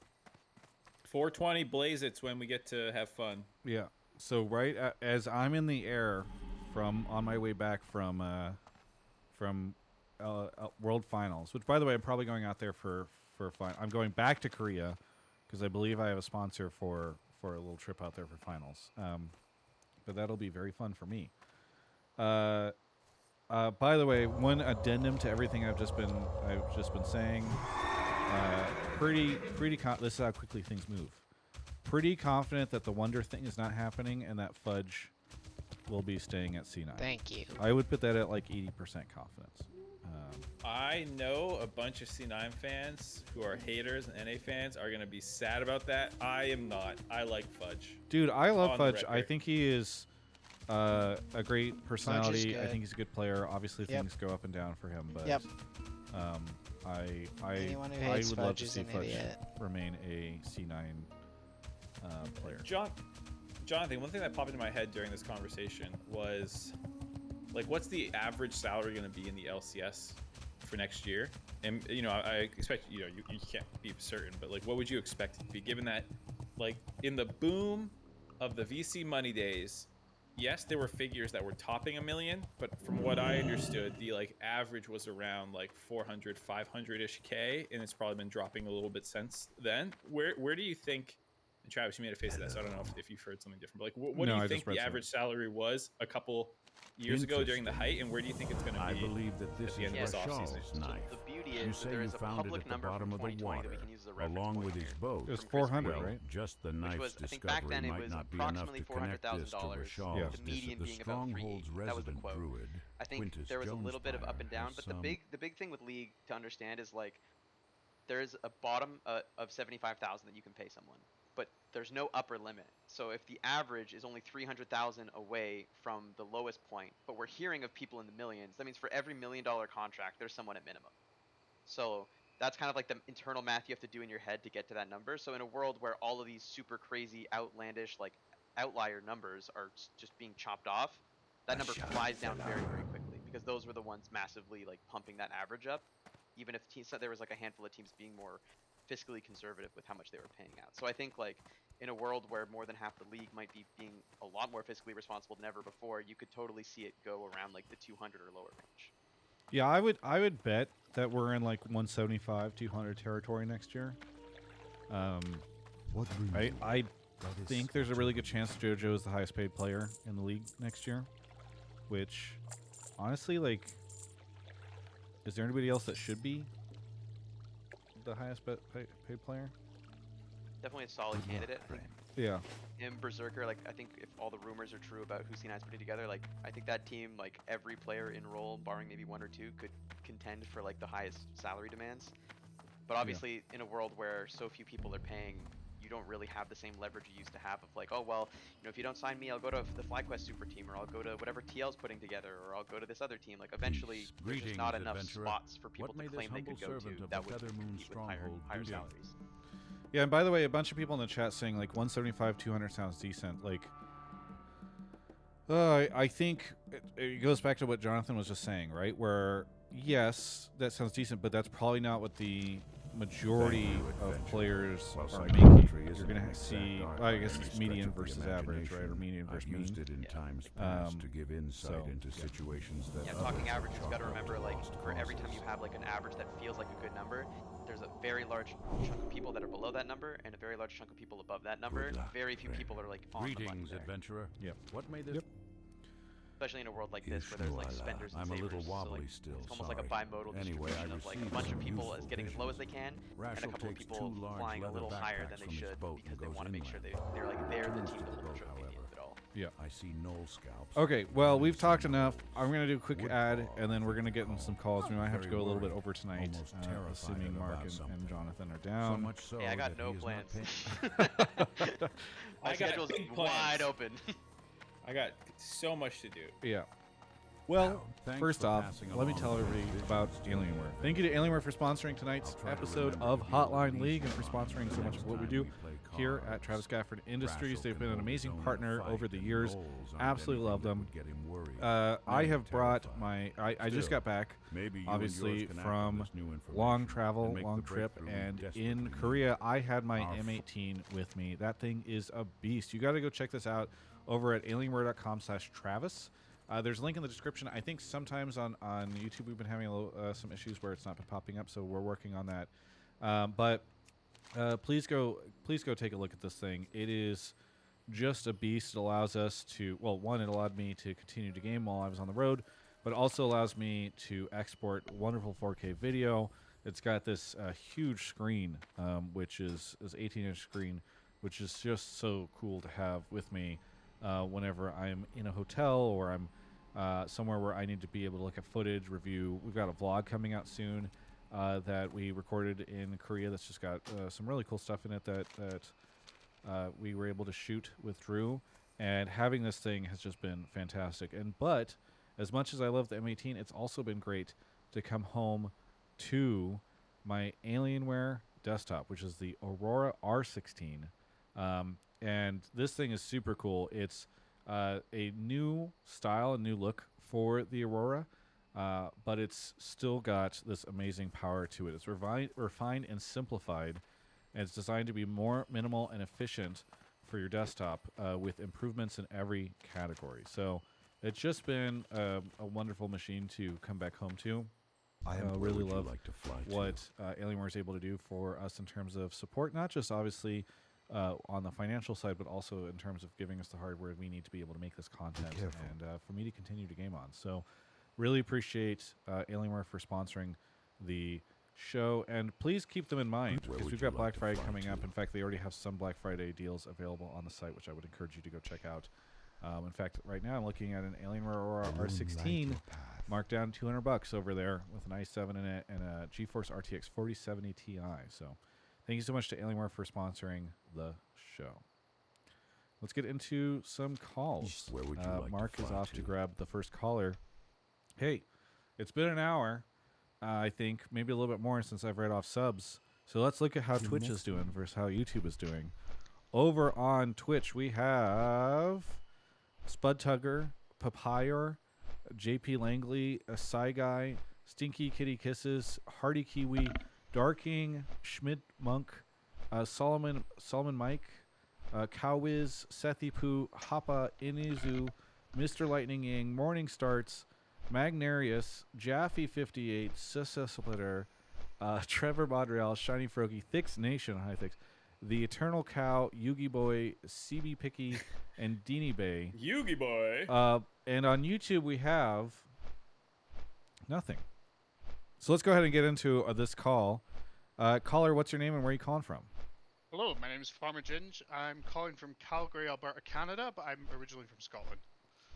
Scottish man. I was going to say, I did not think that was the Alberta, Canada accent. It's definitely not. It's definitely not. Yeah. What do you want to talk about on the show? Okay, so my take is that the NA attitude towards roster building is very much the fat loss pill of the esports industry. The fat loss pill. Okay, like Yes. You're saying like The snake short-term oil gain. kind of deal. It's all about the short-term gain. The short-term It's a gains. scam. Okay. Exactly. That's my point. I think there seems to be this idea, and you know what? I think it's mainly in the West. I can't really speak to the East because I don't follow those teams in that roster building as much. But I think we see it and we talk about it every year, especially you, Travis, that there's too much turnover in these teams, and that is very much the whole idea behind the fat loss pill is the short-term gains thing that doesn't actually succeed in the long run because it doesn't. There's no science behind it, and we can see that anecdotally in kind of the NA roster building scene. I got so mixed up when you said the fat loss pill of NA roster building. I thought that your perspective was that NA talent is the fat loss pill, as in like No. Ooh. The short. That's my short-term roster building, basically. Sorry if you got confused. No, I this take is just as good, but I thought it was gonna be hilarious to call this like NA talent thing that like is because of NRG as like a fat loss pill that's just a trend, like it's not actually real. Like, I misunderstood the take, but this one's just as good. Nice. Well, I don't know. Is it actually real? Like, I mean, what was the Cloud9 roster that went to quarterfinals? Was that mainly NA talent, or was that a heavily imported roster? I think it had a good chunk of NA players. I think was that like the Licorice roster that did really well with Zazel and stuff like that. Like, yeah. I think. I mean, I think Jensen was mid lane. I can't remember. Yeah, even to just like do the math on roster building in NA, right? Like, no matter how many imports you get in, usually you're not going to get 5 like imports mixed with like no, grandfather exactly. imports. Like, but we see it to happening have more often now. Yeah, I think now there's been like this accumulation of players getting green cards, some of the old grandfathered players, and just like a mixture of imports coming in that you can kind of get pretty close to like 3, 4, 5 imports. But I think to the caller's point a little bit, like, it is kind of a short-term game, and this is why, like, as a GM, I would always drive my coaches crazy, because every time they wanted to do any kind of import, I was like, okay, is this a player we're going to keep for a long time? And if we want to, like, go for it and try and win the title, is this the guy that's on the roster? Because if he is, great, that's the person we can get. If not, that player is going to be very hard to replace, because we're going to have to build the rest of the roster having one less import slot, so when we, like, go for it, we don't have an import in another role that we can then say like, oh, we have our guy here, which then opens up another spot there. So it's like, you have to think like 2 steps ahead if you really want to do importing, which is why most of the teams I would put together, I would try and have like an open slot or just not use any of the slots if I could, because it just made every offseason extremely difficult if you were import locked, because it meant every remaining slot had to be like a domestic for domestic player, where it might not line up, right? Like if you're going for a top laner and all the best top laners are locked up and there's not like a super hot prospect in academy, you're kind of just stuck with either the player you just had that you're not confident in, or just grabbing like someone to make a change for the sake of change.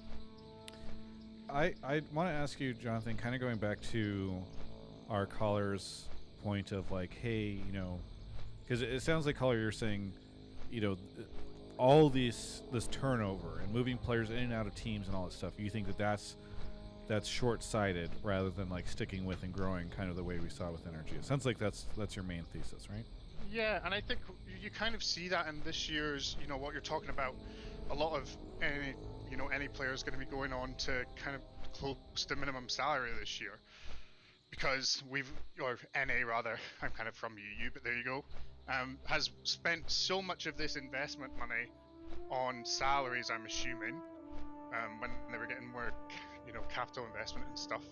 And it hasn't thought about the long-term response. It's almost like they've gone in, so this maybe knowing esports is going to die, and at some point, and just wanting to get as much money out of the industry as they can, as quickly as they can. So I kind of taking on that point around the sort of the moving pieces around too much and all that stuff. Jonathan, how much do you fault teams this offseason for how much change we're going to see on rosters? Because obviously it's a very weird offseason with salaries changing and investment being the way it is, etc. Yeah, I mean, I think I can only be so mad because obviously, like, if you are on a team that has a significant roster cut, even if you have or a budget cut, you have a bunch of players that may be on contracts through 2024, 2025, that those contracts aren't really going to be able to be held up. Like, you're gonna have to go to that player and say, hey, like, you're gonna have to take a pay cut if you want to stay. And then that means they then need to get permission to go talk to teams because they're not going to sign it in the dark, which then takes longer, and then it just kind of like creates a lot of uncertainty and just drags everything out. So at the end of the day, like, you're not going to know any better than the player what's going to happen to you, and I think that's just going to create a lot of volatility in general. But I think the other side of the coin too is, especially in the past, teams had to be willing to like take gambles that they had a real chance of not working. Like when I applied to join CLG as the GM when they were looking for new folks, the pitch was basically, hey guys, I have a crazy idea, but it could totally not work right away, and we might finish 9th, 10th right away. And like, because I had a longer term plan, that was like it's fine if that ends up happening. Like we accept that as part of this process that we're going to believe in and buy into. But very few teams have the liberty to take that mindset on of like, yeah, it's cool if we just lose in our bottom two a bunch of times because we have some plan. So in the absence of that, it's like you have to grab, to the caller's point, the fat loss pill. You need to try and do something to make something happen now to keep people off your back about bad performance. And I think that's like the rat race we fell into, which makes it all the harder to try and bring in players that you're basically taking like an educated gamble on. So what would you do right now if, let's say tomorrow, let's say tomorrow a team came in, this complexity phase team, and they're like, Jonathan, we just saw the tweet. Also, we just bought a team, and we don't trust any of the management there, or they're leaving, or something like that. We want you to kind of build this out. How do you approach building a roster? I'm not saying which players, right? But how do you approach building this roster in the current environment? Especially, like, do you reach for the fake fat loss pill, or how do you handle this? Yeah, I mean, I can almost give CLG as an example. When I came in, there was a lot of like experienced players there with contracts that were kind of either expiring or had like an extra year on it, but were like a much higher price than some of the other people that were options in like a similar level. So for me, I kind of had to like assess all the people that were there. But if you don't have people there, you get to kind of skip that first step, and you go into like, what are pieces that could be worth us having if they were actually going to pan out. So you would look to academy and say, who are the highest performing players? So for us, for mid lane, there was like Palafox moving up and down on FlyQuest. That was like, okay, that's a piece that we think could be really good for us. We grab him. We see Contracts is looking for a team, and he had a good like redemption arc coming through Academy. Played some really good games in LCS, subbing in for EG.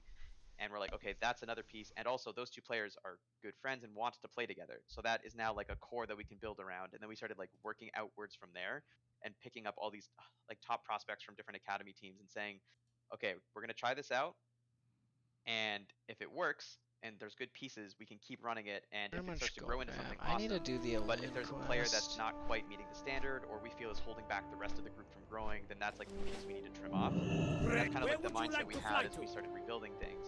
And then eventually, once we had done that iterative process enough times, we all of a sudden had a team that functioned really well together and is eventually able to time with. So that was at least our process. I think with the new world of like way lower costs and more volatility, you can kind of show up even if you're a little late and have a solid chance of catching a lot of the players that slip through the cracks that are more veteran and try and like get a little bit of the fat loss pill if you really want to. But I do think there is and always has been talent It's in the Tommy tier 2 space in the league, no Paladin. I matter feel how like I've seen this underfunded or guy. overfunded or anything it is. There's always people there that are ready to move up. You just need to be willing to accept that they're not going to be LCS starter level immediately all the time.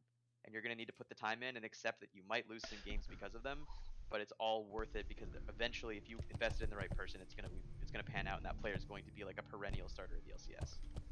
But you'll never know till you try. Am I gonna get an invite? Mark, what do you think about this fat loss pills meme? I've been down fat loss pills for years. I think they actually work.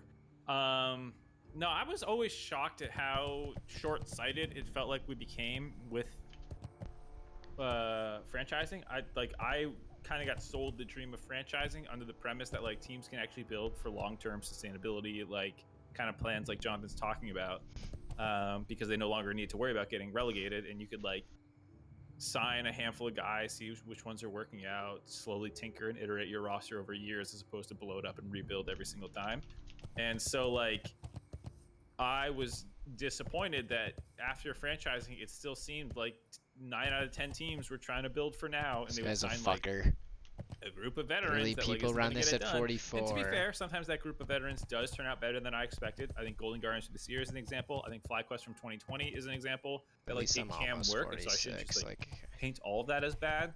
But at the same that's time, there were a really number the of teams stopping point, then that I'll I'm just like, I don't know what you're be doing. able to One of get them in being soon. CLG from I think it was also 2020, if I'm not mistaken, where it did kind of feel like I don't know why we're importing Finn. No offense to that guy, I think he's a fine player, but like he's not gonna like he's not so revolutionary for top lane that like you couldn't find an NA player equivalent, you know, or something like that. This So, guy's cringe. I was always disappointed that more people didn't take this approach that Jonathan's talking about. Like I would think that like 3 teams a year should be kind of in that Holy mode of shit, like, how did you... okay, our budgets can't compete right now, and we don't have great NA building blocks to then like eventually try to slot in great pieces from importing around them.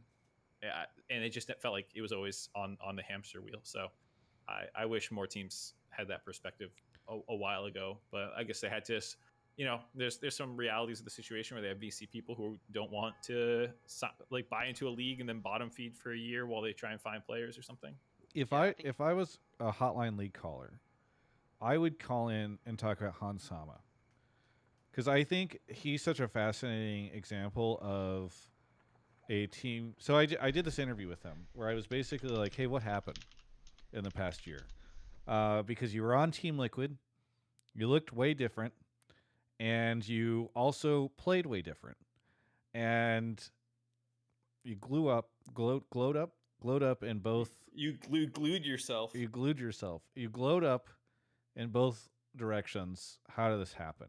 And one, I've got a great TikTok right there that's talking about how he did basically the 90s robot girl video meme thing from movies where he took his glasses off and put his hair up, and then he was apparently bought druid weapons, changed in appearance. But also he just talked a lot about how he was able to find so much more success and become a better player on G2.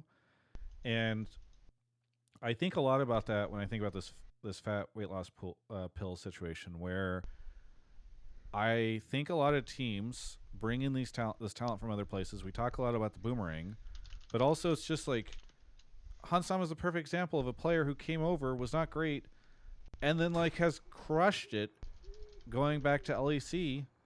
And I don't know if that's a failure of the Team Liquid system. I don't know what it is, but like we all know it's Bjergsen. Bjergsen's skill vampired his teammates and mind controlled them into being dead. All right, never mind. I don't know what I was thinking about. That's a very good It's an point. interesting point though, because he was also Hansam was probably one of the only EU import to NA I can think about that's gone back to EU and has actually performed well after being in an NA region. Well, there's been people who've gone back and forth who have like maintained the same level or like Well, gotten better a Niski, little I bit. guess, Like yeah. I was gonna point out BB's, Niski. yeah. Yeah, Okay, BB. yeah. Yeah. Good yeah. point. Yep. But Maybe I don't know if there's anyone who's came over and done like clearly If worse I and then gone somehow back get and returned to their 37k form. XP Like from Hans might be the most recent example, I guess. Dude, fuck this guy. He was always kind of the same guy to me though. Like I don't think he was radically different bouncing There was that around. one split where he went back to T1 and they got real far in Worlds, and he just Yeah, kind of but they like got to the finals, swallowed his pride and just played tank. That's what I'm talking He just about. did the job. He worked a 9 to 5, good old 9 to 5 shift on the Rift. But he was legitimately one of the best top laners in the West, and then he goes and joins the most historic Eastern org of all time. And like, yeah, he's like, I don't think he suddenly became insanely like way better. His teammates were just suddenly much better, and he's in a better ecosystem environment in Korea for a year. Like, sure. I don't think he like dramatically became worse playing in NA back when he was like turbo stomping kids on Immortals for a little bit, you know. That's a good point. Anyway, it's also worth noting real quick before we tangent too far of like when players come here from other regions, there is also that expectation that they will be the best players on their team. They will be like top 3 in their role, especially players like Hansama. That like that pressure is not something we can just pretend doesn't exist, and I think it definitely hurts players' abilities to like consistently perform when there's always that like looming ghost over their head of like you have to win. Like losing lane versus any team that is not a similar level to you is like automatically not okay. Well, Yeah. where would you like to fly to? Well, either way, I think we talked a while for this. I do think it's worth. Have a good one. I think it's worth the conversation, and I do appreciate the call. But it is. The sad thing is, looking at the offseason, I don't think anything's going to change. Right? I don't look and see that team that's like, hey, we're going to make this bet on something long term, or hey, we're going to change a couple pieces and try to really build off of what we've been doing. In the same way that I've seen NRG do it, for instance, and the success this year. So, hey, thanks so much for the call. Anything you want to shout out, caller? Yeah, shout out to Alienware for supporting you, Travis, I guess, and to the guys back at home that I used to play League with a ton. Maybe they'll tune in and watch this episode, even though they're all still back in Scotland. Yeah, very good. Hopefully. Thank you so much for the call, and we'll catch you next time. All right, cheers, bye. See ya. See ya. All right. Shout out over on Twitch. We got Dark Torconus, Casey Bryan, Twitching Mars, Peta26, Kanoke, Pal Chilmer, Guy in chat says, Dantasaur, and Spawn the Caster. And then YouTube showed up. N sent a $1.99 super chat, and Lacona became a member. So thank you to YouTube for that support. All right, Mark is grabbing the next caller, and he's here. Or they're here, I should say. Caller, what's your name and where are you calling from? Hello, I'm Spencer. I'm from Minnesota. Spencer from Minnesota. What do you want to talk about on the show? I wanted to talk about how I think that the number one thing to take away from Worlds is that NA and EU need to play against each other way more, and for a couple of reasons. Okay. What are those reasons? So the first thing is that Am I not listening to Spencer Cleaver from Minnesota? Why, like the imports, especially Piosik and Berserker, I think play a lot worse during our regular seasons, and I think it's not because that they're like being expected to be the best on their teams, but I think it's because they get a bit like complacent because they're playing against teams that are just not as good. Because I thought the games where I saw Berserker and Piosik play the best was actually their games where they played against the Eastern teams. Like, they both were the only players in those teams, or on those games, on our teams, where the players were not, like,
us Discord and they weren't angling any sin, and help. he was like pushing top when like his team's base was about to die. And like I felt like from like a body language standpoint almost, that he was super just frustrated with his team. This guy totally sounds like Well, he could be Tom. I don't know. I always get skeptical whenever I hear people talk about body language. I mean like not body language, but like what he's doing on the rift. And like, why would he be there? Like, that looks like, why isn't he coming back to base? And like, he's just like frustrated and has given up. Yeah, I mean, I do think Team Liquid was super to be in disjointed and kind of like Badlands imploded more. This at was the a end fun of zone. Worlds, or their World run, Kinda just which sucks, is like a fair assessment. quests. I don't know how much I draw that towards like NA versus EU, but I guess you're saying that you think fighting a EU would be good just because it would help face stronger opponents. Yeah, so I think like. But EU is a weaker region than North America, so I don't know how that would work. Yeah, can we is it really fair to hold a tournament between EU and NA where like LPL and the LCK get to play against each other, but we're stuck playing against Europe? I mean, I'm down. It sounds fun. For anyone who doesn't know the lore there, that was an actual Reddit thread about Rift Rivals 2018, where then NA shit all over EU after making that Reddit thread. That was so good. That was one of the big dubs. Or was it 2017? It might not have been 2018. It might have been 2017 Rift Rivals or 2016. I forget. There was a Rift Rivals where that was the copy pasta and we beat them. I don't remember the exact year. But I would also bring in like a couple more things. Like NRG during our regular season, I think you could explain why they were being performing way better against the better teams than against the worst teams. Like almost like the magic of that coming from the fact that I think that they felt like that they took the games a lot more seriously when they were coming in against the better teams. They might have practiced hard or whatever. And I think like we saw the same thing with like against for G2 NRG. Like G2 did not look like. Watch your back. Oh, fortune is with us. Thank you. We may yet be saved. The tablet tells much, but not enough. Not nearly enough. There is a book, a digest that Yagyin wrote in ages past. The people I fled. They keep this book in many places, and their most learned study it. It holds vast knowledge. Knowledge to protect us. Go to Gerrig Bonegrip. He's in a shop in Ironforge, in the Forlorn Cavern. Show him this sigil, and he'll think you one of them. Ask him for Yagin's digest, and bring it to me. They had prepared for us at all. Like, and I don't mean to say that they choked and we played well, but just like, if they had played against us more, they probably would have taken us more seriously. And also, on the region rivalry like section, like, we are no worse than like, even if you say G2 was better than NRG, I think NRG was at least better than Fnatic. Like, Fnatic I don't think could have taken out G2 like we did, like NRG did. And so I mean, at worst, we're maybe one seed worse. And if like for both regions, if we want the best practice, like to get better, our best bet is playing against each other. Like, there's not any better competition. Or, I mean, at best, you could say, okay, you could have G2 play against Fnatic 3 or 4 times, more times during the regular season, but it'd be way more interesting, like, spectacally, to have them playing NRG and C9. Why is it better for us to play EU than just playing LCK and LPL more often? Because I don't think that we are... I don't think we're that good that we should be like. I think that our #1 seed is equal to their like 4th, maybe 3rd seed. Well, we did see our first seed against their 4th seed, and it didn't feel like we were equal. And I also think Travis's broader point is that if we are worse than them, shouldn't our teams play against them to try and level up faster than playing against Europe? I mean, I don't know how much they're going to want that, and also. Like, I think that it just wins on a whole bunch of fronts. 1, we're, like, the best competition. 2, both of our regions love to watch, like, us play each other. And 3, we don't have to waste the time of teams that are better than us. Like, we are, like, correct competition. That's very respectful of you to not want to bother the LPL and LCK with our fucking monkey you guys do your own thing. Like, don't worry about us. We'll figure it out. Yeah. I have respect for Faker. What can I say? Yeah. He doesn't want to waste Grandpa's time. Yeah. Okay, so let's toss it. I know Jonathan led the last conversation. So what do you think, Mark? There's like some things here that I agree with the outcome that the caller wants, maybe not all the reasoning in it. Like, no one. I don't feel so bad for Korea that they have to beat our ass a couple times a year. You know, that I'm like, oh yeah, we'll just take our ball and go home and not bother you.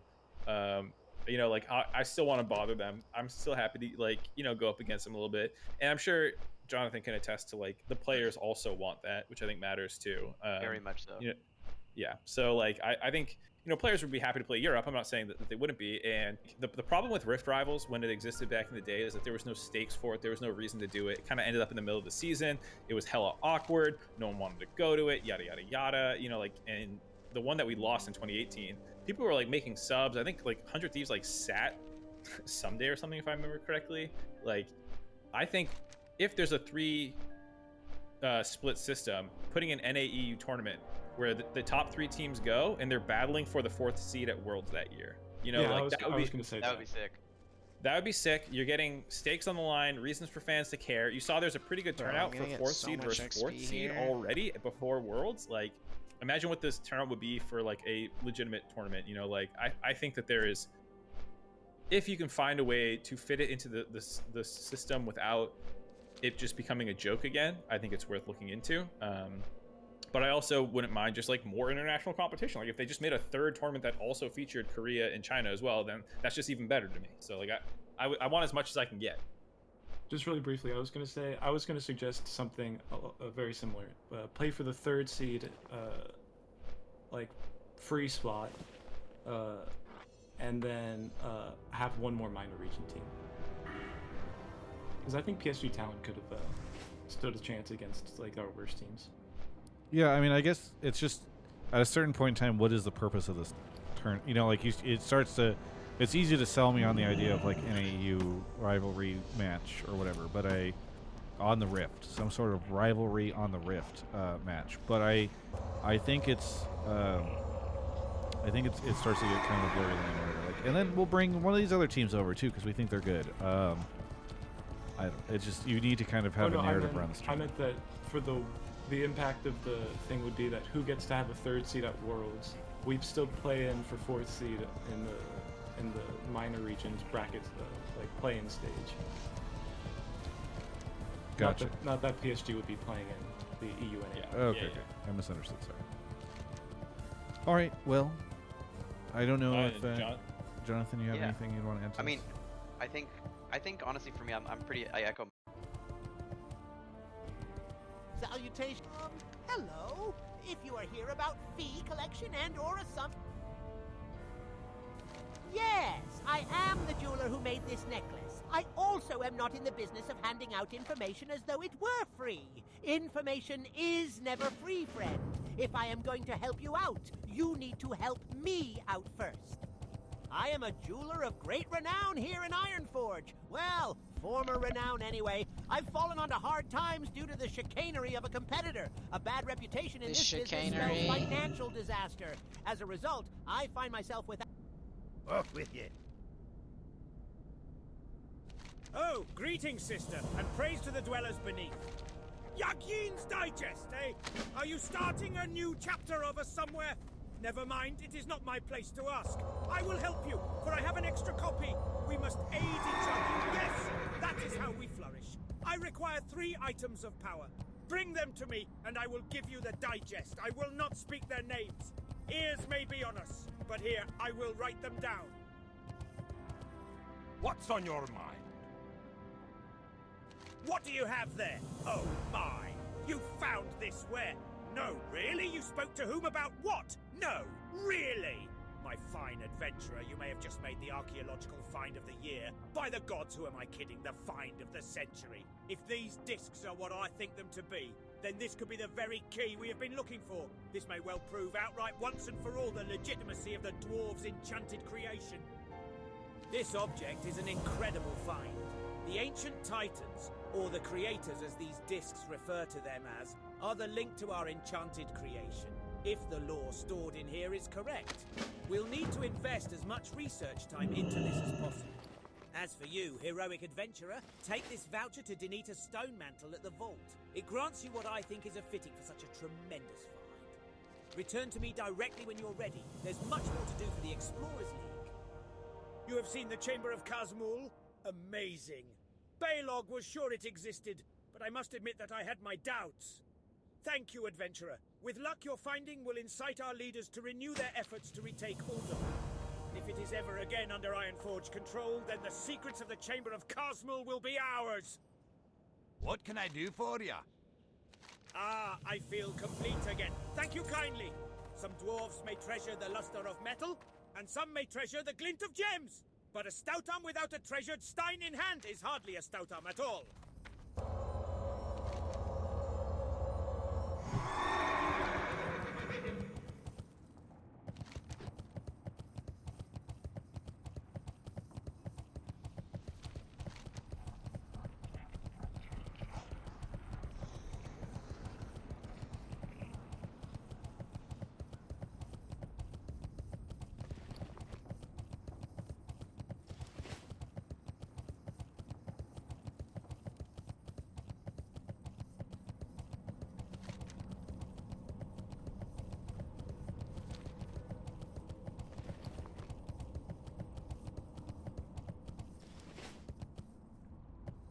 Mark's point, a lot of like, I would love to have an event that isn't the like, if you win this, you're the best in the world, and like nothing else matters. Like, have just like a more like catered exhibition of like, here's the vibe. It's NA versus EU. We're gonna talk an unbelievable amount of shit. We're gonna make rap videos again like we used to do, where we talk a lot of shit like we did during Rift Rivals, and it's gonna be super fun.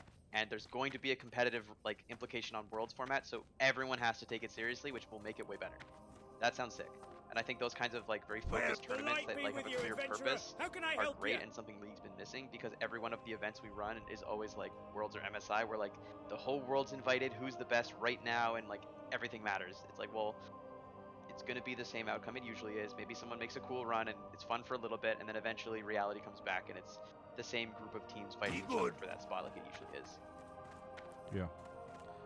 Well, either way, thank you so much, caller, for the take. We got to kind of speed through because rambled too much in the beginning, but of the show I did, I guess.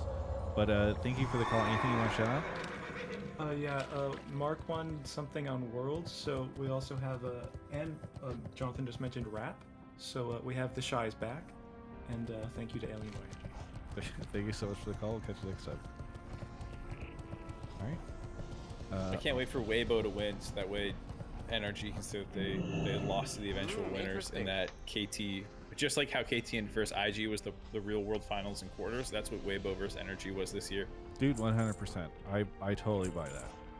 Like, oh, sorry, we couldn't beat the oh, you didn't beat an Eastern team? Yeah, because they were the fucking world champions. Okay, that's Yeah, like what do you want from us, man? yeah. You. It's tough. We almost took game one, bro. That could have like that could have been big. Yeah. That game was painful, man. We didn't talk. I even posted what the caller was talking about in the Discord. I was like, does anyone have any Worlds takes? And everyone was like, nah, we don't give a shit. I screenshotted it. I didn't end up posting it to Twitter, but it's like the entire NA community is over it. I was like, no one wants to talk about game one, like how with better macro they could have won that, you know, like. That's always how it goes. That's always how it goes. Like, it's just NA checks out. Like, there was that Reddit thread, I think, was it today or yesterday, that's like, yo, why is no one talking about JDG as a team? Quite the valuable And one, might I it's add. just because The people are in the West are checked out. Like, everybody's talking about Faker because he's Faker, and then Europe and North America are like, yeah, we're out, so we'll tune in for finals. Let's see who gets there. You know? Or 5 greater mana potions as your reward. Yeah, yeah. All right, off Mark goes to grab the next caller. We're gonna have to figure stuff out with Mark because I'm probably traveling next Monday night, so we'll probably do an earlier episode, especially if there's a ton to talk about. But I don't know how things are gonna be looking by then. Shout out to Dante Soar, guy in chat, Spawn the Caster, Opto, A hero has fallen. or Monet. I don't know. Either way, thanks everybody for the subs. YouTube, you're quiet over there. All right. I'm looking at you. Upper balls. Chat slow. There's no super chats. You know what? Why do I stream on YouTube? Maybe I shouldn't. Okay. We got our next caller here. Caller, what's your name? Where are you calling from? Yeah, this is Mogul, and I'm calling from Washington, D.C. Mogul, what do you want to talk about on the show? Yeah, so I wanted to talk about how TL is going to end up losing quite a bit of fandom and likely like reputation within the NA community if they actually end up dropping APA and going another TLCK year. What fandom and reputation? Well, the TL has a pretty big fandom, and I am a TL fan, as much as I would get criticized online for some reason for saying that. I mean, I'm half ever memeing. since 2019, I've been a super TL fan. Yeah, and I'm half probably will memeing. remain I one. think, especially nowadays, they are probably still second or third most popular team in the league. I just do feel like they've fallen a lot from the highs of when they had teams that people were invested in, or rosters that people were invested in, and I feel like these days they don't produce those rosters very much. They make they take pretty big hits on the fandom and the pursuit of competitiveness, and then, I mean, they made Worlds this year, so I guess that worked out, but I don't feel like that really got them much. On the back of who, Travis? On the back of who? Was it the Koreans? I don't know if I would say on the back of APA. Tweeted in halfway through the split. Do you feel like APA? Well, I agree that APA coming in helped them out a lot. Who did he replace again?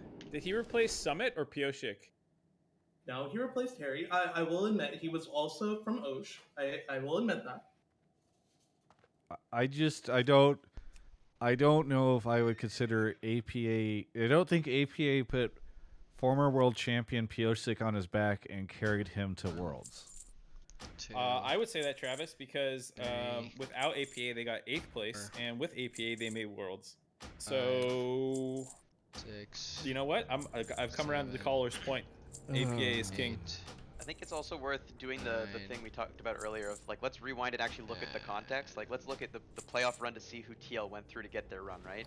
So they lost to Energy in the first round, and then they beat EG to lock top 4, and then they had a very, very, very close best of 5 with Golden Guardians, who then went off to kind of like fall apart afterwards, right? In another universe where somehow GG wins game 5, there's a solid chance that the TL loses that series to BDS, and we have the exact same narrative we had, where GG still burns out and has like a bad time, and the nameplates are just flipped. So like, that's actually a really interesting thought. Yeah. It's actually so like to a certain extent, I think it's like obviously they had a great run. They made Worlds and they made top 3. They got to the finals in New Jersey. So like, credit to them for clutching out that 5th game. But I don't think it's like worth going to like a million different like miles of separation from all of this and being like, and that's why everything they did was perfect and no one made any mistakes. I don't think they are happy with a world where this whole conceit of this roster was that everyone speaks Korean fluently and that's like the in-game language, and then they have to make a pivot because they're having issues with player performance that kind of defeats the whole purpose of the roster, right? So I don't think they were stoked about that, but obviously APA stepped up and played well. So it made a new story that was exciting, but... You know what, Jonathan, if anything, you just made an even better point for APA. He couldn't even speak the same language as his jungler and the rest of his team. They showed the player comms from one of those team fights in mid where they don't say anything to him except one time Jan's like, good job APA, and then they go right back to all speaking Korean. Imagine how good this guy will be on a team where he can actually speak the same language. Yeah. Another point for the caller. Yeah, and I don't think it's ever super simple, right? Like, I think there's a total world where TL could have just like rebuilt this roster around APA, bring in a bunch of like journeyman players to try and like reinforce what they had, and it could go great. But there's also a world where we saw some of APA's weaknesses at Worlds and other places where he was just struggling individually, and that could happen again. So it's like, I don't think it's ever black or white or one way or the other.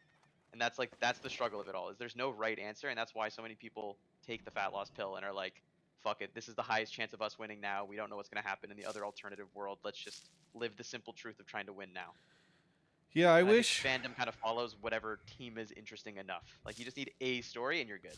I wish that I agree with the caller that Team Liquid will continue I would phrase it as Team Liquid will continue a trend of losing fandom and losing quite frankly just folks cheering for them in general if their answer to this year is, well, let's see how many more import players can we like cram into this bus, like we've got Impact, great, that frees up another spot for us to bring over another player from another region. Our problem in 2022 we just didn't Korea hard enough, or 2023. We just didn't Korea hard enough. We need to figure out an even better way to Korea harder in 2024. And I wish, like, they're all talented players. I'm not trying to say anything against anybody who speaks Korean or anything. People will try to twist this shit whenever I talk about it. But I would love to see them come out and say something I know they won't say, which is, hey, everyone, for a long time we've tried to take the fat loss pill and try to just grab top talent, and then we rotate them out. We've now gotten to a point where, can you think about this? If Impact comes in, think about their top lane position. They will have just done a full wheel. No one cares. Every year. The Boomerang came back, they threw it out, and it came back again. You know what? you talking about this has changed my mind again. You're saying the problem is like, oh, TLCK 2.0 Korea harder. The problem was that they believed in young talent. You know, they brought Jan and Harry. That was the problem. So they'll keep Piosik then and Summit. Yeah. No. You bring in Impact because he can speak Korean. So then you can get another import slot for mid lane. So now you keep, or you get I don't care. You know, you get 4 Koreans. Yeah, Harry and Jan can speak Korean, but they didn't play in the LCK. You need LCK imports. That's what we learned. Showmaker, perfect. Bring him over. Did you see Piosik talking to Showmaker and selling him on the LCS? Showmaker has felt so much pressure these days playing in the LCK. He's gonna feel so relaxed here in North America. But like, all right. are we cutting budgets? Can we even afford Showmaker right now? I don't think Team Liquid's one of the teams I think that will probably still be above the average of spending in the LCS. Travis, I initially was with the APA call. Now I'm back on the other side of it. You made me think about it more. What failed this year was not the Korea part of TLCK. It was the young talent part. And I don't think we should invest in them. Wow.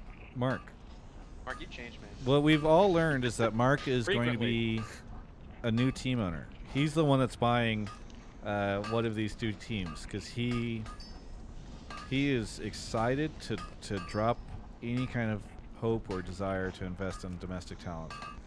Mark wants to slam that slot machine as fast as he can to get new big name players from other regions into. I'm gonna go around to all the VC firms I can, asking for a couple more shekels to slot into the machine and keep pulling that lever. Mark, isn't it? I don't. If you're Team Liquid, how are you not exhausted of this at this point in time?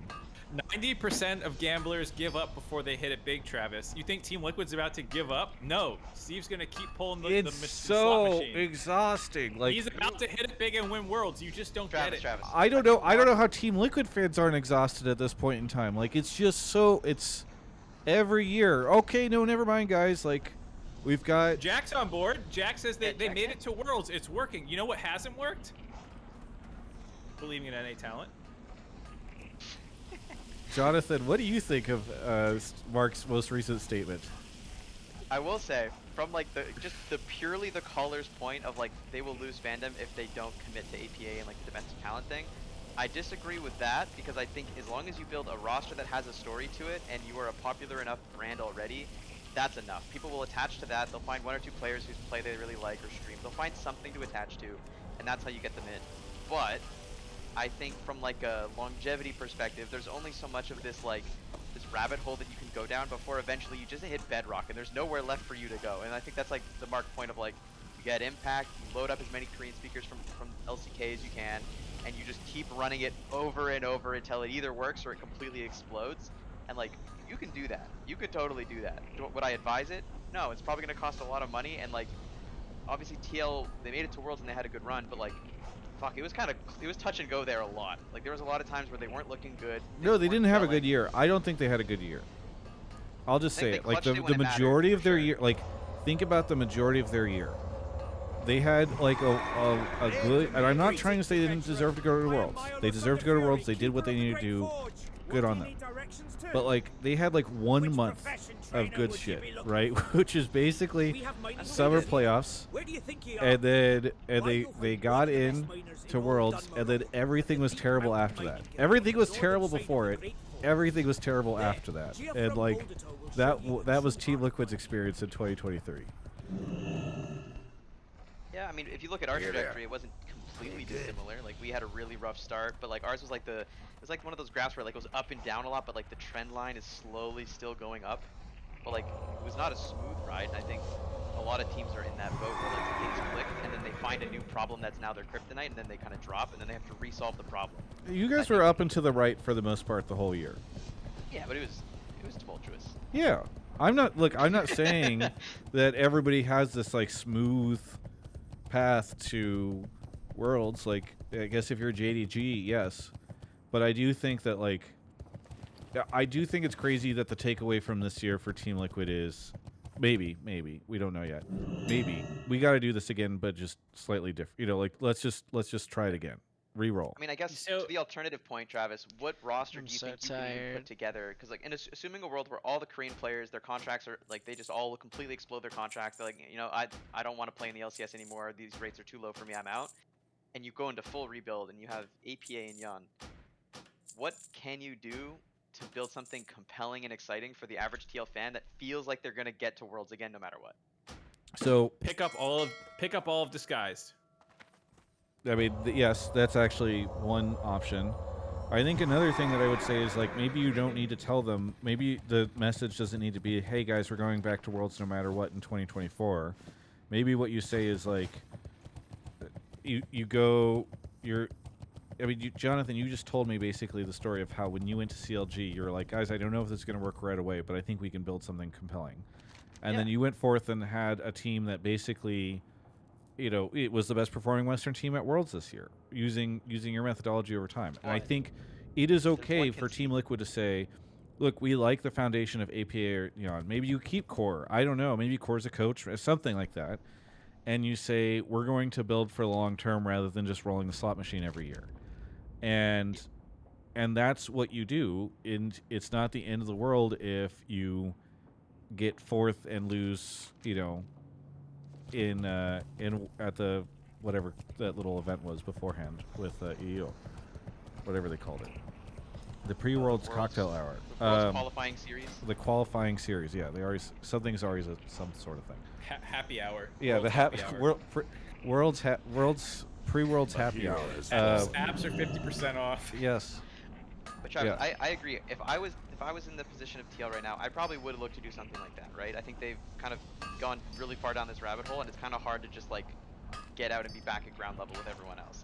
Like you got to do some digging out. But the conceit of that process is you have to be completely willing to just be bad and like not be competitive and have a really tough year. And TL has made like a brand on, we are always competitive, we are always in the playoffs, we are always a team that's in the playoff picture and is a contender for Worlds. And that's kind of been like their bread and butter. So to deviate from that is actually terrifying, and I get it.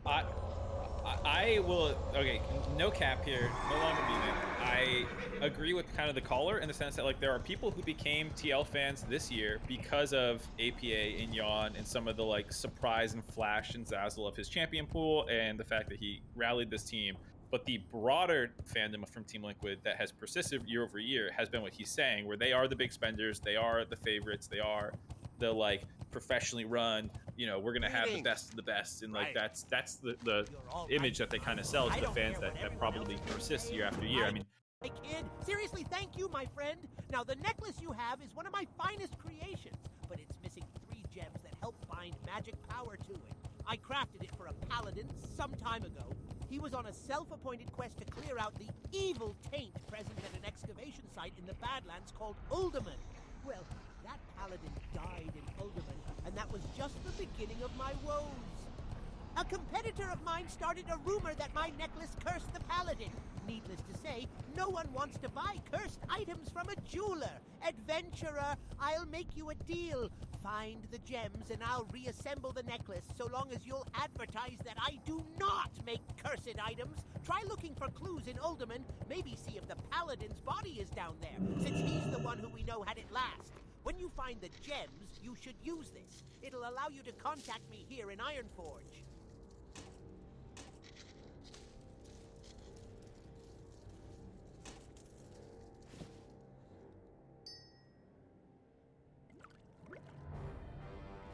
Watch your back.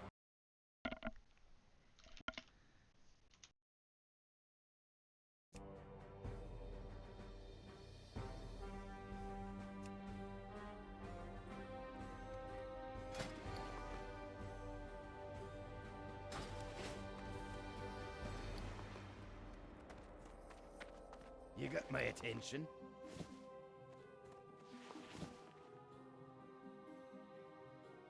Be good.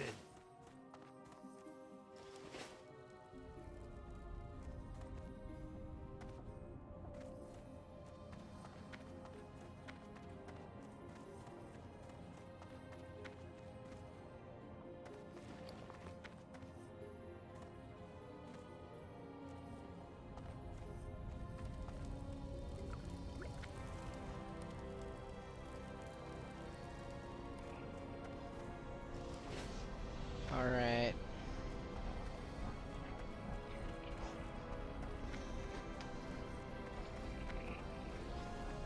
I'm so tired.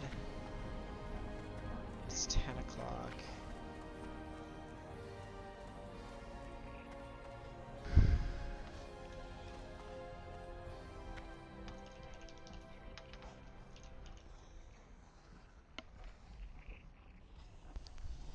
Gonna ding pretty soon.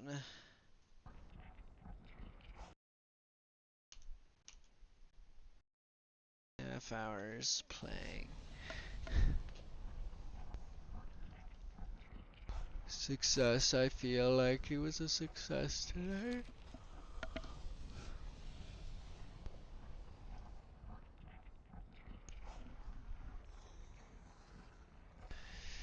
I'll be able to do uldaman now, comfortable with that. A hero has fallen. And ZF I should be able to find groups soon, and I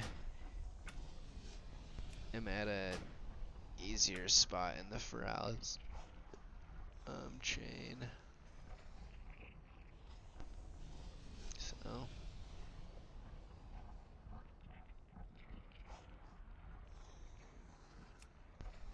yeah. Didn't get any drops today, I think. Did I get those gloves? Yeah, I equipped them. Alright, I'm so tired. I don't even want to play League.